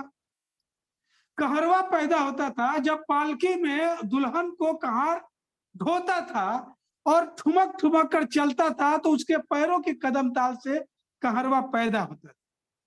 अब पालकी में औरतों को आना, औरतों की विदाई बंद हो चुकी है, और गांव में भी औरतें कार में आती हैं, तो जाहिर है कि अब पालकी है ही नहीं गांव में, तो कहरवा जिंदा रहेगा? संभव नहीं है। बिल्कुल। तो श्रम से जुड़े हुए लोकगीत थे, ये परंपराएं श्रम से जुड़ी हुई थी। श्रम की पूरी संरचना बदल गई। तो जब श्रम की पूरी संरचना बदल चुकी है, तो फिर ये लोकगीत, ये लोक नृत्य बचेंगे नहीं। लेकिन इनका रहना क्यों जरूरी है? जैसा कि मैंने तमाम उदाहरणों में आपके सामने रखा कि जत्सर जो है, जत्सर का जब हम मूल्यांकन करते हैं तो उस स्त्री के तमाम पीड़ा को, पति से उसके क्या संबंध है, पति किस तरह मारता है, विस्थापन के दर्द को, ननद किस तरह ताना मारती है उसके दर्द को, सास किस तरह उसको गेहूं थमा देती है कि जाओ अभी पीस दो, और बेचारी भोर में ही उठकर पीस रही है और दिन में बर्तन मांज रही है, खाना बना रही है, खिला रही है, इस दर्द को। और सबसे बड़ा जो दर्द था, कुछ औरतें तो ऐसी थी हमारी गांव में, जो सूरज जिस दिन मायके से ससुराल आती थी उस दिन देखती थी, और फिर अंतिम सूरज तब देखती थी जब उनकी अर्थी निकलती थी। ये सच्चाई है हमारी लोक परंपरा को। भले ही ये हो सकता है कि आपने में से नहीं सुनी होगी। माने औरतें रात में भी शौच के लिए बाहर जाती थी तो रात में जाती थी, सुबह भी शौच के लिए बाहर जाती थी तो मुनहरके में, माने अंधेरा छटने के पहले ही लौट आना पड़ता था। और जाहिर है कि वो घरों में कैद रहती थी, और घर में एक जंगला होता था यानी खिड़की होती थी, उस पर भी मुनिया, यानी मुनिया एक तरीके से फूस की बिनी हुई डलिया और मुनिया होती थी, वो साज दिया जाता था। रोशनी वहां से भी नहीं आती थी, और अंधेरे में पूरी जिंदगी बहुत सारी औरतों ने काटा है। एक पूर्वांचल के लोक कवि हुए हैं धरिक्षण मिसिर, उन्होंने लिखा कि कौना दुखे डोली में रोवत जाले कनिया। कनिया स्त्री को कहते हैं। माने किस दुख से रोती हुई औरत जाती है विदाई होकर मां का, वो यह दुख है कि वो कहती है कि जिस घर में रहूंगी अंधेरा रहेगा, ये खिड़की से रोशनी भी आती होगी तो सास वहां पर डाली और मुनिया, सास साज दियन वहां डाली और मुनिया, वहां डाली और मुनिया रख देगी। अंधेरे में जीना है, अंधेरे में मर जाना है, इस दर्द को स्त्री झेलती थी। और ये व्यापक पीड़ा है। मैं तो कई बार कहता हूं कि स्त्रियों की थाती है लोक संस्कृति। स्त्रियों ने लोक परंपराओं को जिस तरह से जिया है शायद उतना पुरुष ने नहीं जिया है। 80% लोकगीत स्त्रियों की रचनाएं हैं। अब एक सवाल अंत में उठता है, बहुत सारे लोग कहते हैं कि भोजपुरी गीतों में अश्लीलता बहुत आ गई है और आप लोक परंपरा की इतनी बखान कर रहे हैं, इतनी महानता बता रहे हैं। लोक गीतों में तो अब तो आता है कि सरकाई लियो खटिया जाड़ा लगी, और तमाम तरह का अश्लील गीत आपको मुंबईया फिल्मों में, भोजपुरी फिल्मों में सुनाई देते। तो मित्रों, मैंने जैसे कहा था कि हमारी जो लोक परंपराएं हैं इसमें ऊर्जा रही है, इसमें प्रगतिशील ऊर्जा भी रही है, इसमें अंधविश्वास से लड़ने की भी ऊर्जा रही है, इसमें बुराइयों से लड़ने की ऊर्जा रही है। ये ऊर्जाएं शासकों को, शोषकों को भाती नहीं है और समाज के उत्पीड़ित वर्ग को भाती नहीं है। वो चाहते हैं कि समाज उनके चंगुल में रहे, इसलिए अश्लीलता का नशा पकड़ा दिया जाता है, अश्लीलता लोक परंपराओं में घुसेड़ दी जाती है। और अश्लीलता का नशा क्या होता है, उसका दुष्परिणाम क्या होता है, वो हमारे सामने है, हम देखते हैं। इसलिए अगर आपको कहीं अश्लील परंपरा के लोकगीत सुनाई दें, दिखाई दें, तो आप उनसे कहिए, उनसे सवाल करिए कि हमारी परंपराएं, हमारे लोक परंपराएं बड़ी स्वस्थ रही हैं, इसमें भिखारी ठाकुर भी रहे हैं, रसूल भी रहे हैं, और इस परंपराओं में ही कबीर आते हैं, इस परंपराओं में ही रैदास आते हैं। तो मित्रों, मैं समझता हूं कि मैं आप लोगों का ज्यादा समय लिया, और मैं माफी मांगूंगा उन साथियों से जो उनको मेरी बात, भोजपुरी के कुछ शब्द समझने में दिक्कत आई होगी, लेकिन मैं समझता हूं कि बात मैं अपनी पहुंचा दिया हो, अगर नहीं सर, हुआ। बिल्कुल समझ में आई है। और जो आपने जिन लोकगीतों के प्रमाण दिए हैं, उदाहरण दिए हैं, उससे गुजरते हुए तो ऐसा लगता है कि कई बार लोक ने उन बातों को दर्ज किया, उन बातों का इतिहास बनाया जिसे तथाकथित शिष्ट या लिखित साहित्य ने दरकिनार किया। अभी डॉक्टर मुन्ना कुमार पांडे टिप्पणी कर रहे हैं कि आपने रसूल मियाँ की खोज जो की है एक क्रांतिकारी खोज है, और गोपालगंज के जिगना मजार के रहने वाले इस खोज के लिए आपको कोटिसव बधाई सुभाष सर जी। धन्यवाद। हिमाचल से तारा एन जुड़ी हुई है, वो पूछ रही हैं कि नीदरलैंड आप गए थे तो क्या वहां भी कुछ लोक के संदर्भ में गए थे, उस पर आप अपनी बात कहिएगा। उससे पहले एक प्रश्न और मैं आपसे जोड़ देना चाहता हूं कि आपने प्रतिरोध की बात की। हम देखते हैं कि एक तरफ लोक में जितने भी मुहावरे और कहावतें गढ़े गए हैं, कहीं न कहीं से वंचित, आदिवासी और दलित को केंद्रित करके गढ़े गए। लेकिन दूसरी तरफ हम यह भी देखते हैं कि लोक में उसी वर्ग के प्रति, उसी दलित, वंचित, आदिवासी और स्त्रियों ने अपनी बात भी कही, संघर्ष भी किया और प्रतिरोध भी किया। एक आध उदाहरण मुझे भी याद आ रहा है। हमारे यहाँ की कहावतें हैं जो अमूमन ऊंची जाति के लोगों से कहा जाता है।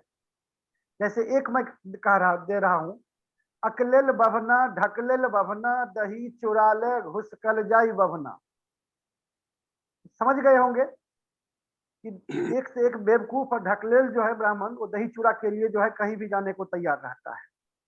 इसी तरह से डाक और भड्डरी के जो कथन हम देखते हैं, डाक का कथन है, बाभन कुत्ता हाथी अपनी जात को खाती, काइथ कौआ रोर तीनों जात बटोर। तो डाक और भड्डरी को भी हम देखते हैं जिसमें कई बार कृषि विज्ञान भी है और ऐसी कहावतें हैं जो सामाजिक हायरार्की को पूरी तरह चुनौती देती है। तो सर थोड़ा आप तारा एन जी की बात को तो बता ही दे कि आप नीदरलैंड किस लिए गए थे, साथ ही थोड़ा इस बात पर आप प्रकाश डालें कि वंचित और आदिवासी समाज के लोक जीवन में, लोकगीत में किस तरह से ये प्रतिरोध की संस्कृति आई है। धन्यवाद श्रीधरम जी। पहली बात तो जो नीदरलैंड का प्रसंग आया है वो बताऊं। मैं लोकरंग सांस्कृतिक समिति का अध्यक्ष हूँ, जो कुशीनगर में मैं विगत 17 सालों से अपने गांव में लोक संस्कृतियों को मंच पर लाता हूं। और हमारे जो कलाकार होते हैं ज्यादातर व्यवसायिक नहीं होते, उनको ढूंढ कर हम लोग लाते हैं और सिर्फ इसलिए लाते हैं कि उनको सम्मान देते हैं, उनको बताते हैं कि तुम्हारी जो कला है वो सम्मान योग्य है। सम्मान भले ही तुम्हें नहीं मिला, तुम्हारे पास जो कुछ भी है वो बहुत मूल्यवान है और ये खत्म हो रही है, तो हम तुमको एक बार सुन लेना चाहते हैं, देख लेना चाहते हैं। इसी प्रक्रिया में जब पूर्वांचल में हम बिहार से लेकर, और पूर्व हमारा क्षेत्र जो है कुशीनगर, वो बिहार और उत्तर प्रदेश के सीमा पर पड़ता है, फाजिल नगर के पास। एक और गोपालगंज जिला है जो बिहार में पड़ता है, दूसरा कुशीनगर जिला है जो उत्तर प्रदेश में। तो हमने देखा इस तलाश में तो बहुत सारे लोग जो अंग्रेज जो अपने द्वीपों पर जो मजदूर बनाकर ले गए पूर्वांचल के लोगों को, तो आप हर गांव में आपको मिल जाएगा एक आध आदमी कि यहाँ से विस्थापित होकर 2 पीढ़ी 4 पीढ़ी पहले जा चुका है। फिजी में गए, गयाना गए, नीदरलैंड गए, सूरीनाम गए, मॉरिशस गए, सब लोग उन द्वीपों पर ले जाए गए मजदूरी करने के लिए, और अधिकांश लोग वहीं रह गए, लौट नहीं पाए, जाकर उन द्वीपों में बस गए।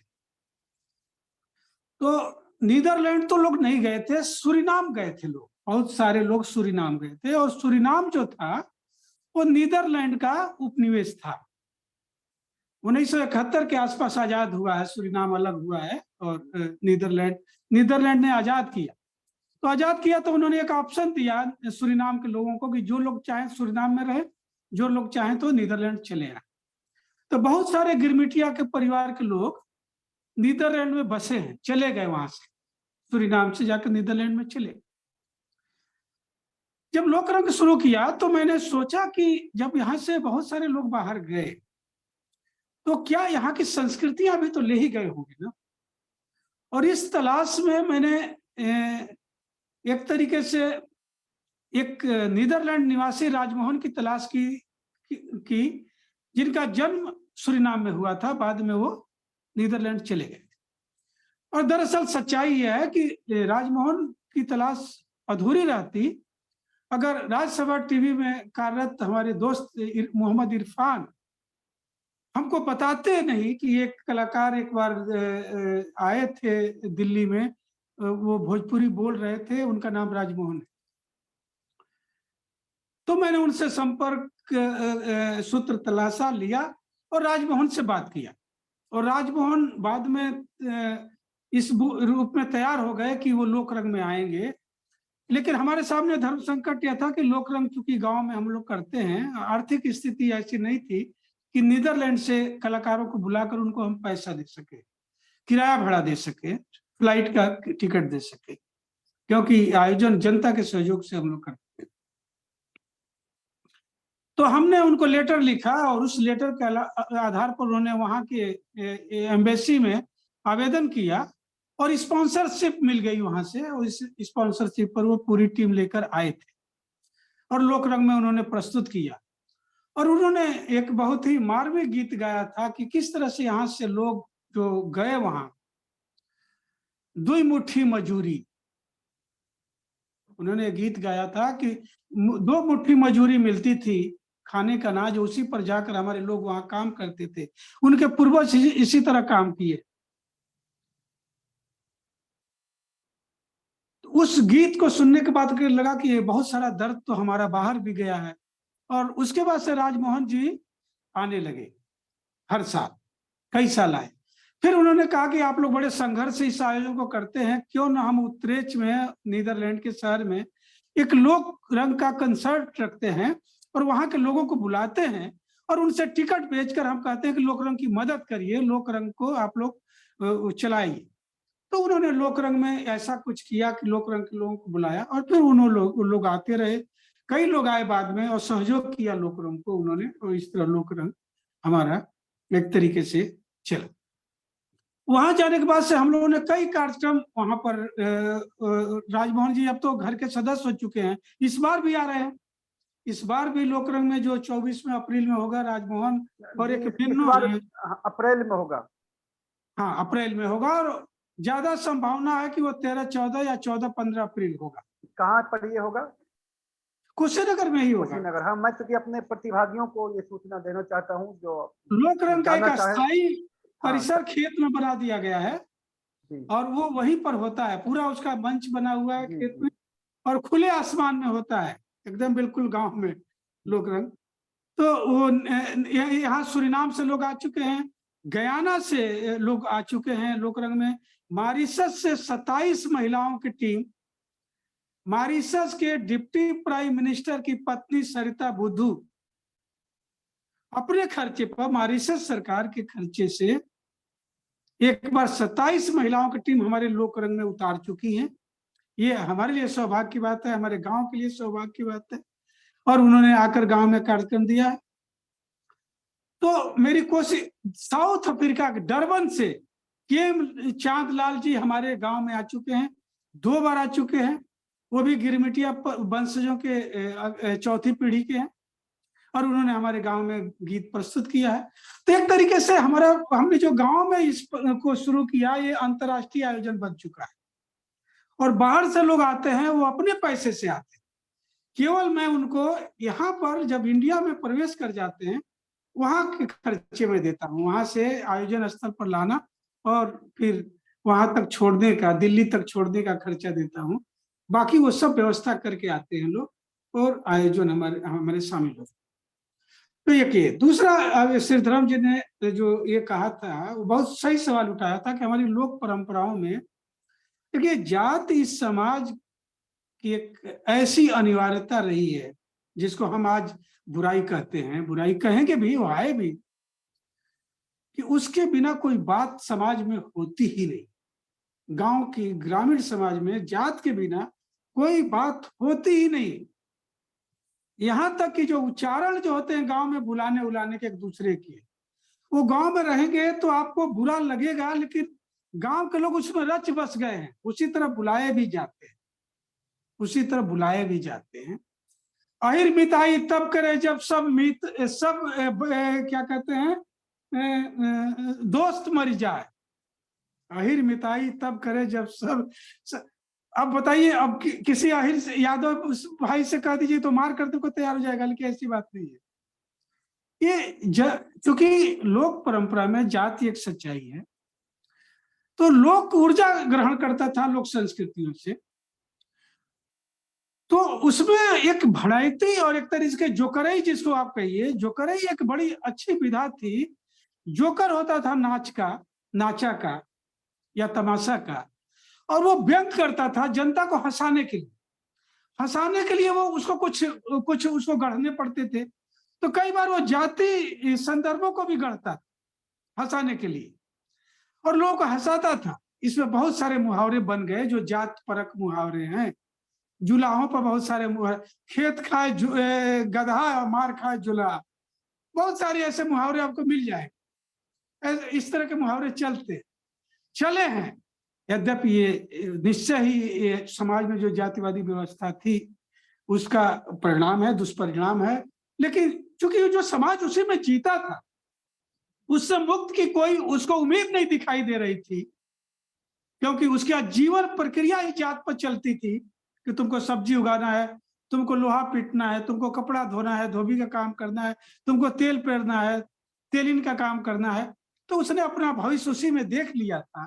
इसलिए इस तरह जाति टिप्पणियां, जो जातिवादी टिप्पणियां थी, उसको लोग बुरा नहीं मानते थे, हंसते थे, खेलते थे, गाते थे, और उसी से लोग ऊर्जा ग्रहण कर लेते थे। बहुत अच्छा आपने कहा और बहुत चर्चा चली है, तो मैं 5-10 मिनट और चाहूंगा आपका समय लेना, जी। क्योंकि और मुन्ना जी से भी कहूंगा, और भी कुछ लोग जो है जो कुछ प्रश्न खास करके कर सके, तो एक आध प्रश्न ही है हमारे पास जो हम ले सकते हैं, ज्यादा नहीं ले सकते हैं। सर, जो हमने वंचितों की बात की, पूरी की पूरी बात की, थोड़ा आदिवासी चर्चा कर ले। आदिवासी जो लोक है, तो ये लोक में आदिवासी लोक परंपरा में आदिवासी का किस रूप में चित्रित हुआ है? अमूमन हम देखते हैं कि जिसको हम मुख्य धारा का साहित्य कहते हैं या शिष्ट धारा का साहित्य कहते हैं, उसमें जो रक्षस हैं, रक्षस अर्थात रक्षा करने वाले, जंगल जमीन जल की रक्षा करने वाले जो रक्षस थे, वो राक्षस हो जाते हैं। लेकिन आदिवासियों की एक समृद्ध अपनी परंपरा है, जो हमने शुरू में कहा था। तो लोक परंपरा में आदिवासी किस तरह से हैं और आदिवासी की परंपरा में लोक किस तरह से है? बहुत, क्योंकि ये बहुत बड़ा विषय है, मैं मानता हूं, लेकिन हमें संक्षेप में कहना चाहूंगा। जी, धन्यवाद, बहुत अच्छा विषय है आपका। हाँ, जी, ये कि लोक परंपरा में आदिवासी नुमाइश की चीज है। ईमानदारी से मैं कहूँ, आदिवासी की नुमाइश आप दिल्ली में दिखाकर आप ताली तो पीट सकते हैं।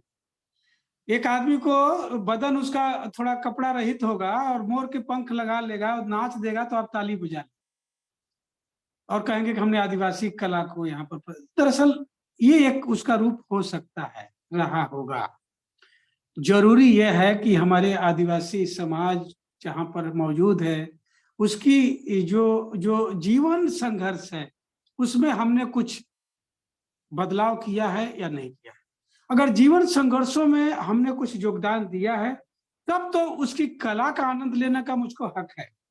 अगर उसकी जल जगह जमीन को हमने छीन लिया है, उसको विस्थापित कर दिया है, उसका हम मजाक बनाते हैं, उसका हम उत्पीड़न करते हैं, तो उसकी कला का आनंद लेने का हमें कोई हक नहीं है। उसका हम मजाक बनाते हैं, दरअसल उसकी गरीबी का हम मजाक बनाते हैं।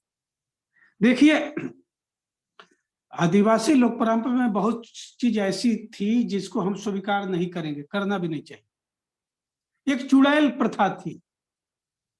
इस पर इतने दस्तावेज हैं, आप अगर इस पर, मुझे तो आश्चर्य होता है कि इस पर काम क्यों नहीं हुआ। अंग्रेजों ने चुड़ैल प्रथा को खत्म करने की बहुत कोशिश की, लेकिन वो कर नहीं पाए, क्योंकि बहुत सारे जो आदिवासी समाज था, जिसके मुखिया थे, इसके विरोध में खड़े हो गए और उन्होंने कहा कि नहीं, ये हमारी परंपरा है, हम स्त्री को चुड़ैल जिसको घोषित करते हैं वो हमें करने का हक है, इसमें आप हस्तक्षेप न करिए। होता यह क्या था कि स्त्रियों के शोषण का एक माध्यम बना लिया गया था चुड़ैल प्रथा, और वहां भी बहुत सारी स्त्री जिनके पति मर जाते थे, उनका शोषण जो समाज में, उनके समाज में भी लोग करते थे, उस करने के लिए चुड़ैल घोषित कर दीजिए और आसानी से शोषण करिए। ये हुआ है। तो आदिवासी परंपरा में, वंचितों की परंपरा में बहुत कुछ ऐसा है जिसका स्वागत नहीं किया जाना चाहिए। सब कुछ लोक परंपरा में स्वागत करने योग्य नहीं होता है। जैसे श्री धर्म जी ने जो लोक कथाओं के कहा, उसका हम स्वागत नहीं करेंगे, लेकिन उसके पीछे की सामाजिक पृष्ठभूमि का अध्ययन करेंगे कि क्यों वो जन्मी, क्यों आई। अगर हम आप निरंतर एक विकसित मानव हैं, तो उस परंपरा की बुराइयों की हम तह में जाकर हम अपना मूल्यांकन करेंगे कि हमने समाज को ऐसी स्थिति में रखा कि ये बुराइयां पैदा हुई। चुड़ैल कहने की स्थिति तभी तो पैदा हुई कि वो अनपढ़ समाज था, वो कुछ जानता ही नहीं था। जैसे जैसे उसको आप शिक्षित करते गए, कर रहे हैं, वो इससे दूर हो रहा है। तो इसलिए हम आदिवासी और वंचित परंपराओं का, लोक नृत्यों का, लोक परंपराओं का ताली बजाना, आनंद लेना, नुमाइश की चीज बनाना बहुत स्वागत योग्य नहीं है। उनके अंतर्मन में, उनके दुख दर्दों में, उनके जीवन संघर्षों में भी गुजरना हमारा काम है, समाज का काम है, व्यवस्था का काम है। बस मैं यही कहना चाहूंगा। बिल्कुल सर, आभार सर। एक प्रश्न मुन्ना जी का है कि भोजपुरी इलाके के थरवट अंचल की लोक परंपराओं पर अमूमन जिक्र नहीं होता, इसका क्या कारण देखते हैं आप? देखिए, थरवट परंपराओं पर जिक्र होता है। अभी पिछले ही वर्ष मैंने लोकरंग में नेपाल के तराई बेल्ट में चंपारण से थारुओं की 2 टीमों को बुलाया भी था, और मुझे बहुत अच्छा लगा कि उन्होंने, देखिए, थारू समाज की जो थारू बोली है वो भोजपुरी जी, बोली। थोड़ा थरवट के बारे में समझा दीजिए, क्योंकि यहाँ हिमाचल देखिए से लेके महाराष्ट्र तक से लोग जुड़े हुए हैं। देखिए, ये जो हमारा नेपाल का जो तराई क्षेत्र है वो थारू क्षेत्र कहा जाता है। वो हमारा जो है मैदानी क्षेत्र और पहाड़ी क्षेत्र का जो मिलन स्थल है, उसमें जो बस्तियां बसी, बलरामपुर में भी पूरा थारू आदिवासी हैं। थारू एक जनजाति है हमारी, वो नेपाल और उत्तर प्रदेश की जो दोनों की मिलन की जो बिंदु है उस पर रहती है। एक तरीके से जनजाति है, और उसकी बोली भाषा लगभग भोजपुरी से मिलती जुलती है, और उसकी गायकी पर नेपाली का भी प्रभाव पड़ता है और भोजपुरी के प्रभाव पड़ता है। दोनों की मिली जुली संस्कृतियों से थरवट संस्कृति पैदा हुई है, क्योंकि उसका भूभाग भी दोनों से मिला जुला है, बोली भी दोनों से मिली जुली है, और संस्कृत भी दोनों से मिली जुली है। यह है थरवट पूरा क्षेत्र।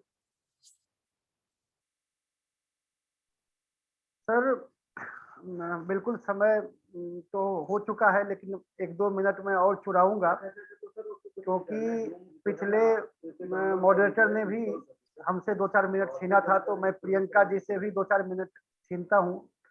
और सर, एक जाते जाते एक चीज बताइए हमें कि जो लोक रंग, क्योंकि इसकी बहुत चर्चा होती है, बहुत सारा हम लोग जानते हैं उसके बारे में, मैं व्यक्तिगत, और मैं तो आपका इसलिए भी आभारी हूँ कि जब आपने कथा में गांव संकलन संपादित किया था, तो उसमें मेरी एक कहानी ली थी।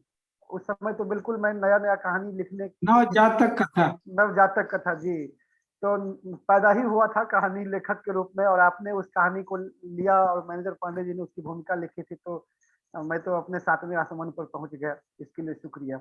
ये वो अद्भुत कहानी। जी सर, धन्यवाद सर।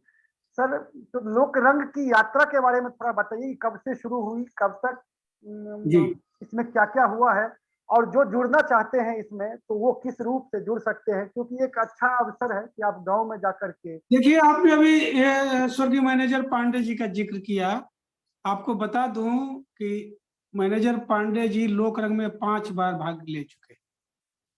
मैनेजर पांडे जी हमेशा लोक रंग में जब तक जिंदा रहे, लोक रंग की विचार गोष्ठी जो होती है उसके विषय को सुझाते थे।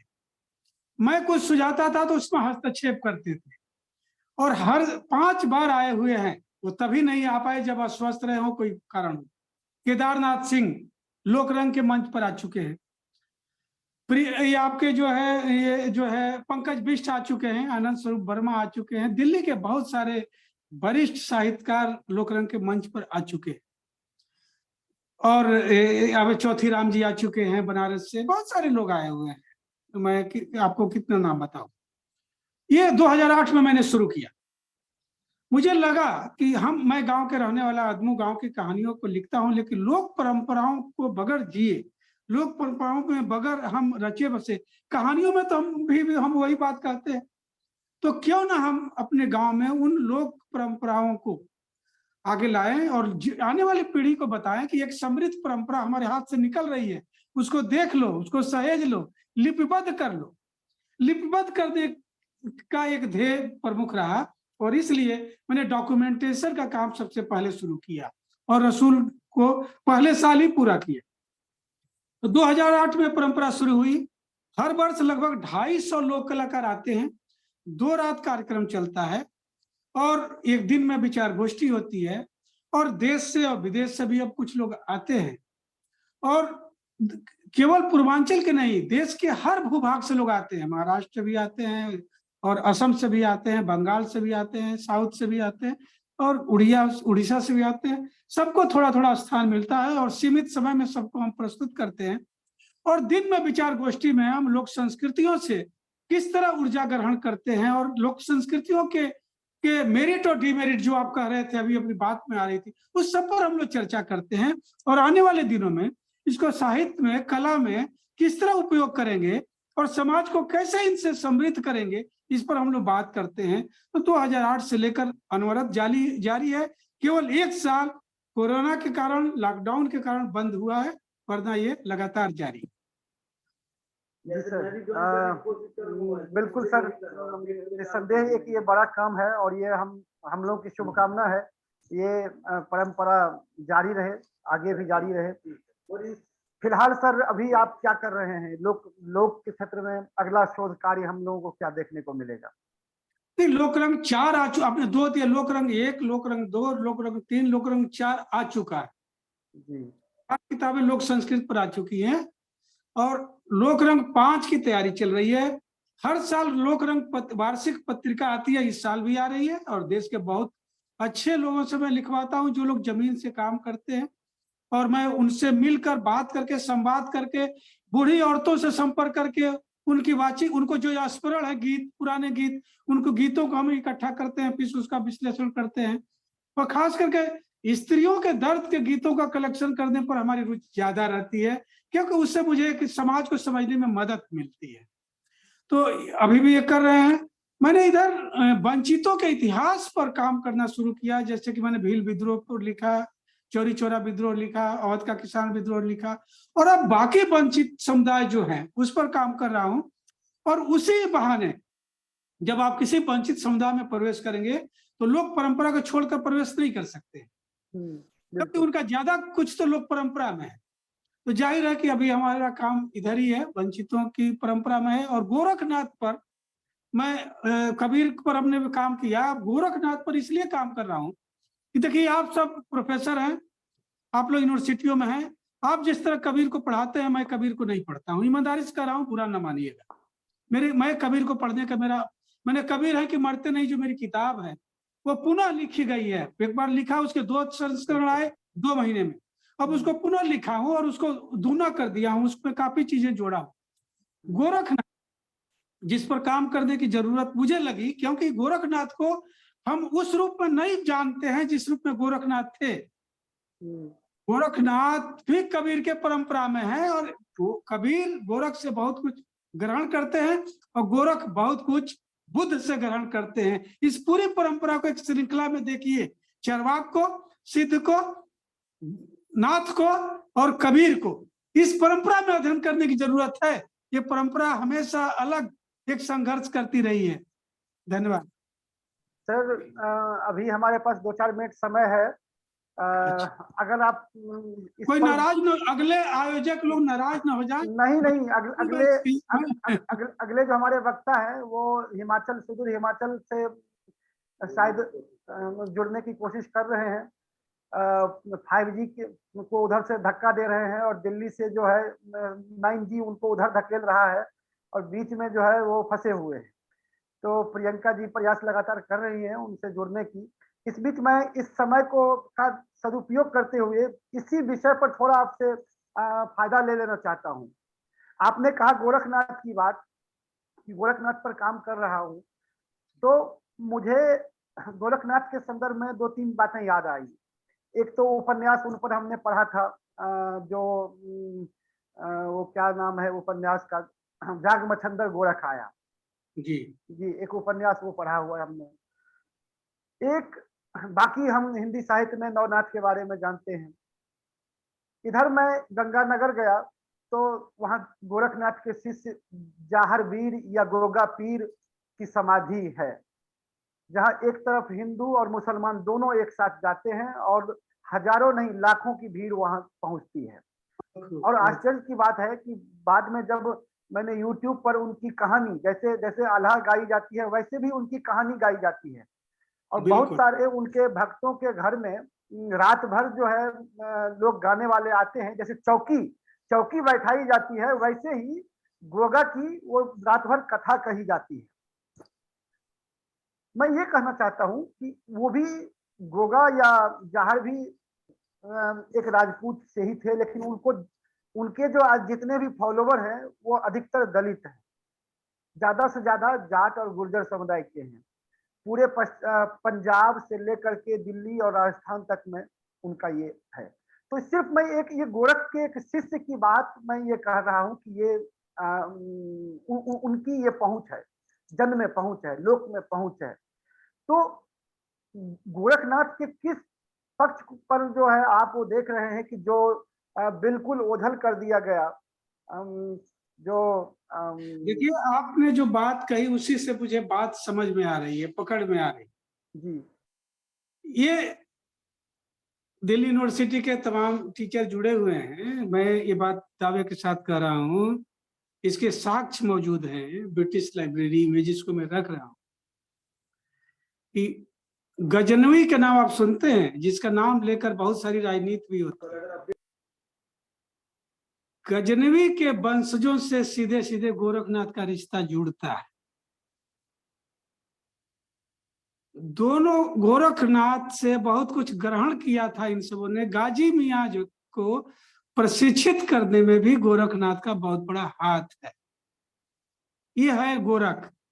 और एक चीज और बता दूं, गोरख मंदिर जो गोरख मठ जो गोरखपुर का है जी उसके आसपास का पूरा इलाका जुलाहों का रहा है। 3 किलोमीटर तक जुलाहों से घिरे रहे हैं गोरखनाथ जी। ये गोरखनाथ जी जुलाहों से घिरे रहे हैं। और जैसा कि मैंने जोगी परंपरा का जिक्र किया कि जोगियों ने नाथ संप्रदाय को, इतना नाथ परंपरा को आगे बढ़ाया है। वो जोगी सभी के सभी पसमानदा मुसलमान हैं जो गाते हैं। मैंने अपने मंच पर भी उनको गवाया है। ये है गोरखनाथ। गोरखनाथ कहते हैं कि हिंदू धावे देहुरा, मुसलमान मस्जिद, और जोगी धावे परम पद, जहां देहुरा न मस्जिद। मैंने हिंदू जो है देवालय दौड़ता है, मुसलमान मस्जिद दौड़ता है, जोगी तो कहीं नहीं जाता है। जोगी धावे परम पद, उसका परम पद यहाँ पर है, यहाँ ध्यान लगाता है, वहां न मंदिर है न मस्जिद है। अलख निरंजन वाले हैं गोरखनाथ, यानी जिनको देखा ना जा सके। उनकी मूर्ति, उनकी पूजा नहीं, वो इसके विरुद्ध है। वो निरंकारी रूप में है। जैसा कि कबीर जो है निर्गुण मार्गी है, वैसे गोरखनाथ भी वो मूर्ति पूजा के बिल्कुल, मंदिर के और वेद शास्त्र की बार बार उसको नकारते हैं गोरखनाथ। गोरखनाथ को वास्तविक रूप में पढ़ा जाए ना, वेद शास्त्र को बार बार नकारते हैं। मुल्ला मौलवियों को नकारते हैं, जैसे कबीर ग्रहण करते हैं। कबीर के बहुत सारे दोहे गोरखनाथ से हुबहू उठा लिए गए हैं, मगर कभी गोरखनाथ को इस रूप में रखा ही नहीं गया, हमारे सामने पढ़ाया ही नहीं गया। और सबसे बड़ी विडंबना है कि इतने महान संत हमारे हुए, कबीर और गोरखनाथ, रैदास, इनके जन्म के पूरी कहानी को आपने इतना गटमट कर दिया है। क्या आपको नहीं लगता कि आप यूनिवर्सिटी में पढ़ाते हैं और कहते हैं कि गोरखनाथ कब पैदा हुए थे, कहाँ पैदा हुए थे, मुझे नहीं मालूम, कहीं नहीं मालूम है। आज तक किसी इतिहासकार ने खोज कर नहीं रखा। कथाएं सुना दी जाती हैं। कबीर कहाँ पैदा हुए थे, कैसे पैदा हुए थे, आप कथाएं सुना देते। अरे भाई, इतने महान लोग का जन्म का कोई रिकॉर्ड नहीं आपके पास है क्या?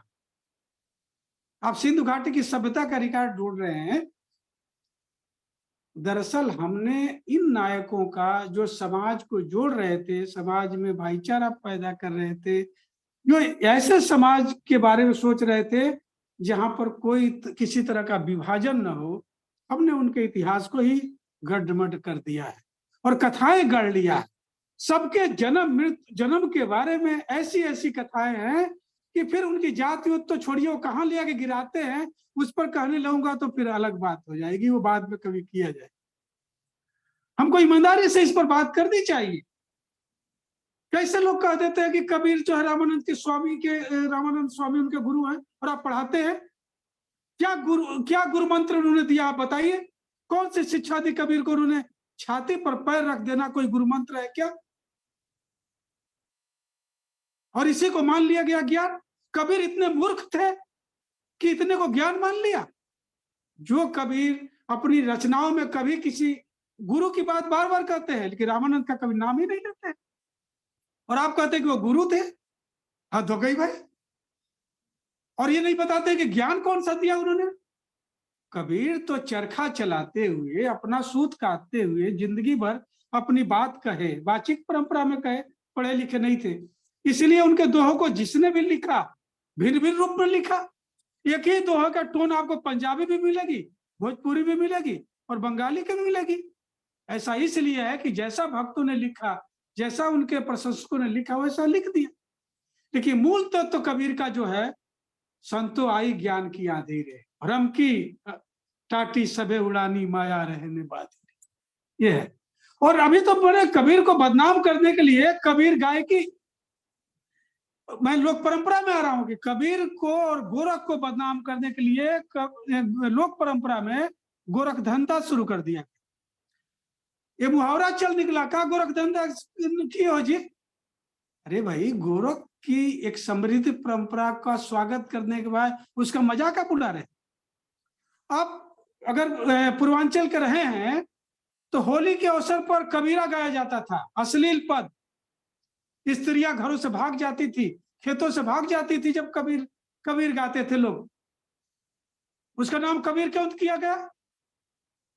जोगीरा कहा जाता था। कबीरा और जोगीरा क्यों कहा जाता था? क्योंकि जोगीरा नाथ संप्रदाय के जोगियों का मजाक उड़ाया गया और कबीरा कबीर का मजाक उड़ाया गया। इसलिए लोक परंपरा में इन संतों का मजाक उड़ाया गया। ये मैंने कभी कभी तो लगता है हम कितने हैवानियत से पेश आए हैं अपने संतों के साथ, जो समाज को जोड़ रहे थे, जो भाईचारा को जोड़ रहे थे, जो एक तरीके से समाज में जितनी तरह के कट्टरता थी उसको नकार रहे थे, प्रेम की बात कर रहे थे। उनको आप बदनाम करने के लिए कोई कमी नहीं छोड़ रखी है। वो फिर भी वो हमारे बीच में है और रहेंगे आने वाले दिनों में। आने वाले दिनों में वो रहेंगे, पढ़े जाएंगे। कबीर अनपढ़ थे, लेकिन कबीर पर लगभग मुझे लगता है कि इस बाजार में सैकड़ों किताबें हैं और दुनिया भर में उन पर पीएचडीयां होती हैं अनपढ़ कबीर पर। वो मारे से मरते नहीं, कबीर जिंदा। धन्यवाद।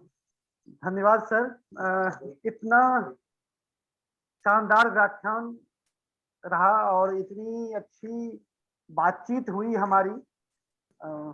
आशा हम करते हैं कि जैसा आपने पहले काम किया है, ये काम जो होगा बिल्कुल मील का पत्थर साबित होगा और यहाँ से गोरखनाथ को देखने, परखने और समझने की दृष्टि ही बदल जाएगी। मैं अपने मित्रों को बताना चाहता हूँ कि सुभाष जी पेशे से बड़े अधिकारी हैं। मैंने आपको नहीं बताया था पहले, लेकिन थे जी अधिकारी। मैं 3 साल हो गया रिटायर हो चुका। सर, अधिकारी जब होते हैं तो थे ही नहीं होते हैं। जैसे हम प्रोफेसर एक बार हो जाते हैं तो मरते दम तक प्रोफेसर डॉक्टर ही बने रहते हैं। हाँ, और हम लोगों को तो इतनी खराब बीमारी है कि अगर डॉक्टर से मैंने एसोसिएट से प्रोफेसर हो गए तो प्रोफेसर के बाद लिखते हैं ब्रैकेट में डॉक्टर। ये मत भूल जाना कि मैंने पीएचडी भी की है। हाँ, फिर अपना नाम लिखते हैं। तो मैं ये बताना चाहता हूँ कि इसके बावजूद उनमें जो आप अधिकारीपन कभी हमने तो नहीं देखा। पिछले 20-22 साल से उनको जानता हूँ। इतना शानदार ढंग से तमाम चीजों को और प्रतिरोध की संस्कृति को, उस हिरणी के दर्द को भी जिसके प्रेमी की खाल से खंजरी बनने वाली है और राम उससे खेलेंगे, बालक राम उससे खेलेंगे। ये सोहर या इस बधाई में जो एक दर्द है, उस हिरणी का जो दर्द है, उसे शायद लोक ही रेखांकित कर सकता है। दूसरे के बस की बात नहीं है। ये किसी वाल्मीकि या तुलसीदास के बस की बात नहीं है। और फिर हमारे बीच इसे कुशवाहा जैसे लोक अनुसंधान करता ही रख सकते हैं।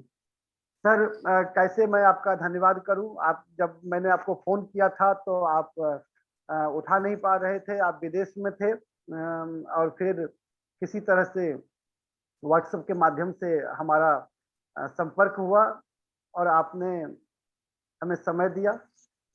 उसी अधिकार के साथ मैंने कहा कि आप समय आगे पीछे कर लीजिए, बोलना तो आपको है ही सर। मैं सर औपचारिक रूप से आत्माराम सनातन धर्म महाविद्यालय की ओर से और IQAC की ओर से और इस पूरी टीम की ओर से आपको हार्दिक आभार, धन्यवाद ज्ञापित करता हूं। आगे भी जब मौका मिलेगा तो आपसे जुड़ेंगे। बस ऐसे ही प्यार बनाए रखें और लोक रंग की आपकी ज्वाला जलती रहे। हम लोग भी इस बार अवश्य आएंगे सर। नहीं, स्वागत, मुझे खुशी होगी। जी सर, जी सर, बिल्कुल बिल्कुल। और चाहेंगे कि हम अपने कुछ बच्चों के साथ, खास करके वे बच्चे जिनके लिए गांव एक यूटोपिया है, जिनके लिए गांव बस एक हवाई है, तो ऐसे 2-4 बच्चों को लेकर के आए ताकि वो गांव और लोक के रंग में थोड़ा रंगे समझें। बहुत बहुत आभार, धन्यवाद सर आपका। मित्रों, मैं इसके साथ ही अगले सत्र की ओर प्रस्थान हम करेंगे। प्रियंका जी हमारे बीच मौजूद हैं और जब प्रियंका जी हम हमें बता देंगी कि बट्टा शायद अभी जुड़ गए हैं, उससे पहले मैं एक आध टिप्पणी लेना चाहूंगा। हमारे बीच डॉक्टर सर्वेश मौर्य और डॉक्टर MK पांडे अर्थात मुन्ना कुमार पांडे जी भी हैं। उनसे संक्षिप्त टिप्पणी चाहूंगा इस पूरे कार्यक्रम को लेकर के, अब तक जो हुई बातचीत को लेकर के, और आगे हमें जो एक दो दिन बचा हुआ है उस पर हमें क्या करना चाहिए। तो मैं अपने टेक्निकल टीम से कहूंगा कि मौर्य जी और मुन्ना कुमार पांडे जी का जो है माइक आप ऑन कीजिए। उससे पहले जब तक ये सब होता है, प्रियंका जी आप आवाज आ रही है आपको मेरी? हाँ जी सिद्धराम जी, बिल्कुल। अरे क्या बात है, देखिए आप मुस्कुराती हुई आ गई। तो मुझे अभी जो सत्र समाप्त हुआ है, मैं एक छोटी सी कविता की कुछ पंक्तियां आपको और आप सभी को सुनाना चाहूंगा। ये संथाली कवित्री सर निर्मला सर पुतुल की है। पुरोहित सर ने ज्वाइन कर लिया है। हाँ बस एक सेकंड। तो निर्मला पुतुल की कविता की कुछ पंक्तियां रखते हुए मैं माइक आपको सौंप रहा हूं आगे के सत्र के लिए। आप देखिए कि अभी जो बात हो रही थी वंचित और आदिवासी की, तो निर्मला की इस संथाली कविता में किस तरह से वो समाज, वो पेड़, वो पौधे, वो प्रकृति, वो श्रम किस तरह से आए हैं। बस कुछ पंक्तियां, लंबी कविता है। मुझे उतनी दूर मत ब्याहना बाबा, मुझे उतनी दूर मत ब्याहना जहां मुझसे मिलने जाने खातिर घर की बकरियां बेचनी पड़े तुम्हें। मुझे उतनी दूर मत ब्याहना बाबा जहां मुझसे मिलने जाने खातिर घर की बकरियां बेचनी पड़े तुम्हें। मत ब्याहना उस देश में जहां आदमी से ज्यादा ईश्वर बसते हो। मत ब्याहना उस देश में जहां आदमी से ज्यादा ईश्वर बसते हो। जंगल, नदी, पहाड़ नहीं हो जहां, वहां मत कर आना मेरा लगन। वहां तो कतई नहीं जहां की सड़कों पर मन से भी ज्यादा तेज दौड़ती हो मोटर गाड़ियां, ऊंचे ऊंचे मकान और बड़ी बड़ी दुकानें। उस घर से मत जोड़ना मेरा रिश्ता जिसमें बड़ा सा खुला आंगन ना हो। मुर्गे की बांग पर होती नहीं हो जहां सुबह और शाम पिछवाड़े जहां पहाड़ी पर डूबता सूरज न दिखे। मत चुनना ऐसा वर जो पोचई और हरिया में डूबा रहता हो अक्सर। काहिल निकम्मा हो, माहिर हो मेले से लड़कियां उड़ा ले जाने में। ऐसा वर मत चुनना मेरी खातिर। कोई थारी लोटा तो नहीं, कोई थारी लोटा तो नहीं कि बाद में जब चाहूंगी बदल दूंगी। अच्छा खराब होने पर जो बात बात में बात करे लाठी डंडा की, निकाले तीर धनुष कुल्हाड़ी, जब चाहे चला जाए बंगाल असम या कश्मीर। ऐसा वर नहीं चाहिए हमें, और उसके हाथ में मत देना मेरा हाथ जिसके हाथों में, और उसके हाथ में मत देना मेरा हाथ जिसके हाथों में कोई पेड़ नहीं, जिसके हाथों में कोई पेड़ नहीं लगाए, और उस हाथ में मत देना मेरा हाथ जिसके हाथों ने कभी कोई पेड़ नहीं लगाए, फसलें नहीं उगाई जिन हाथों। तो उस पुरुष के हाथ में मेरा हाथ मत देना जिसके हाथ में कभी कोई पेड़ नहीं लगाए और फसलें नहीं उगाई। ये है आदिवासी और लोक की संस्कृति। बहुत खूब श्रीधरन जी।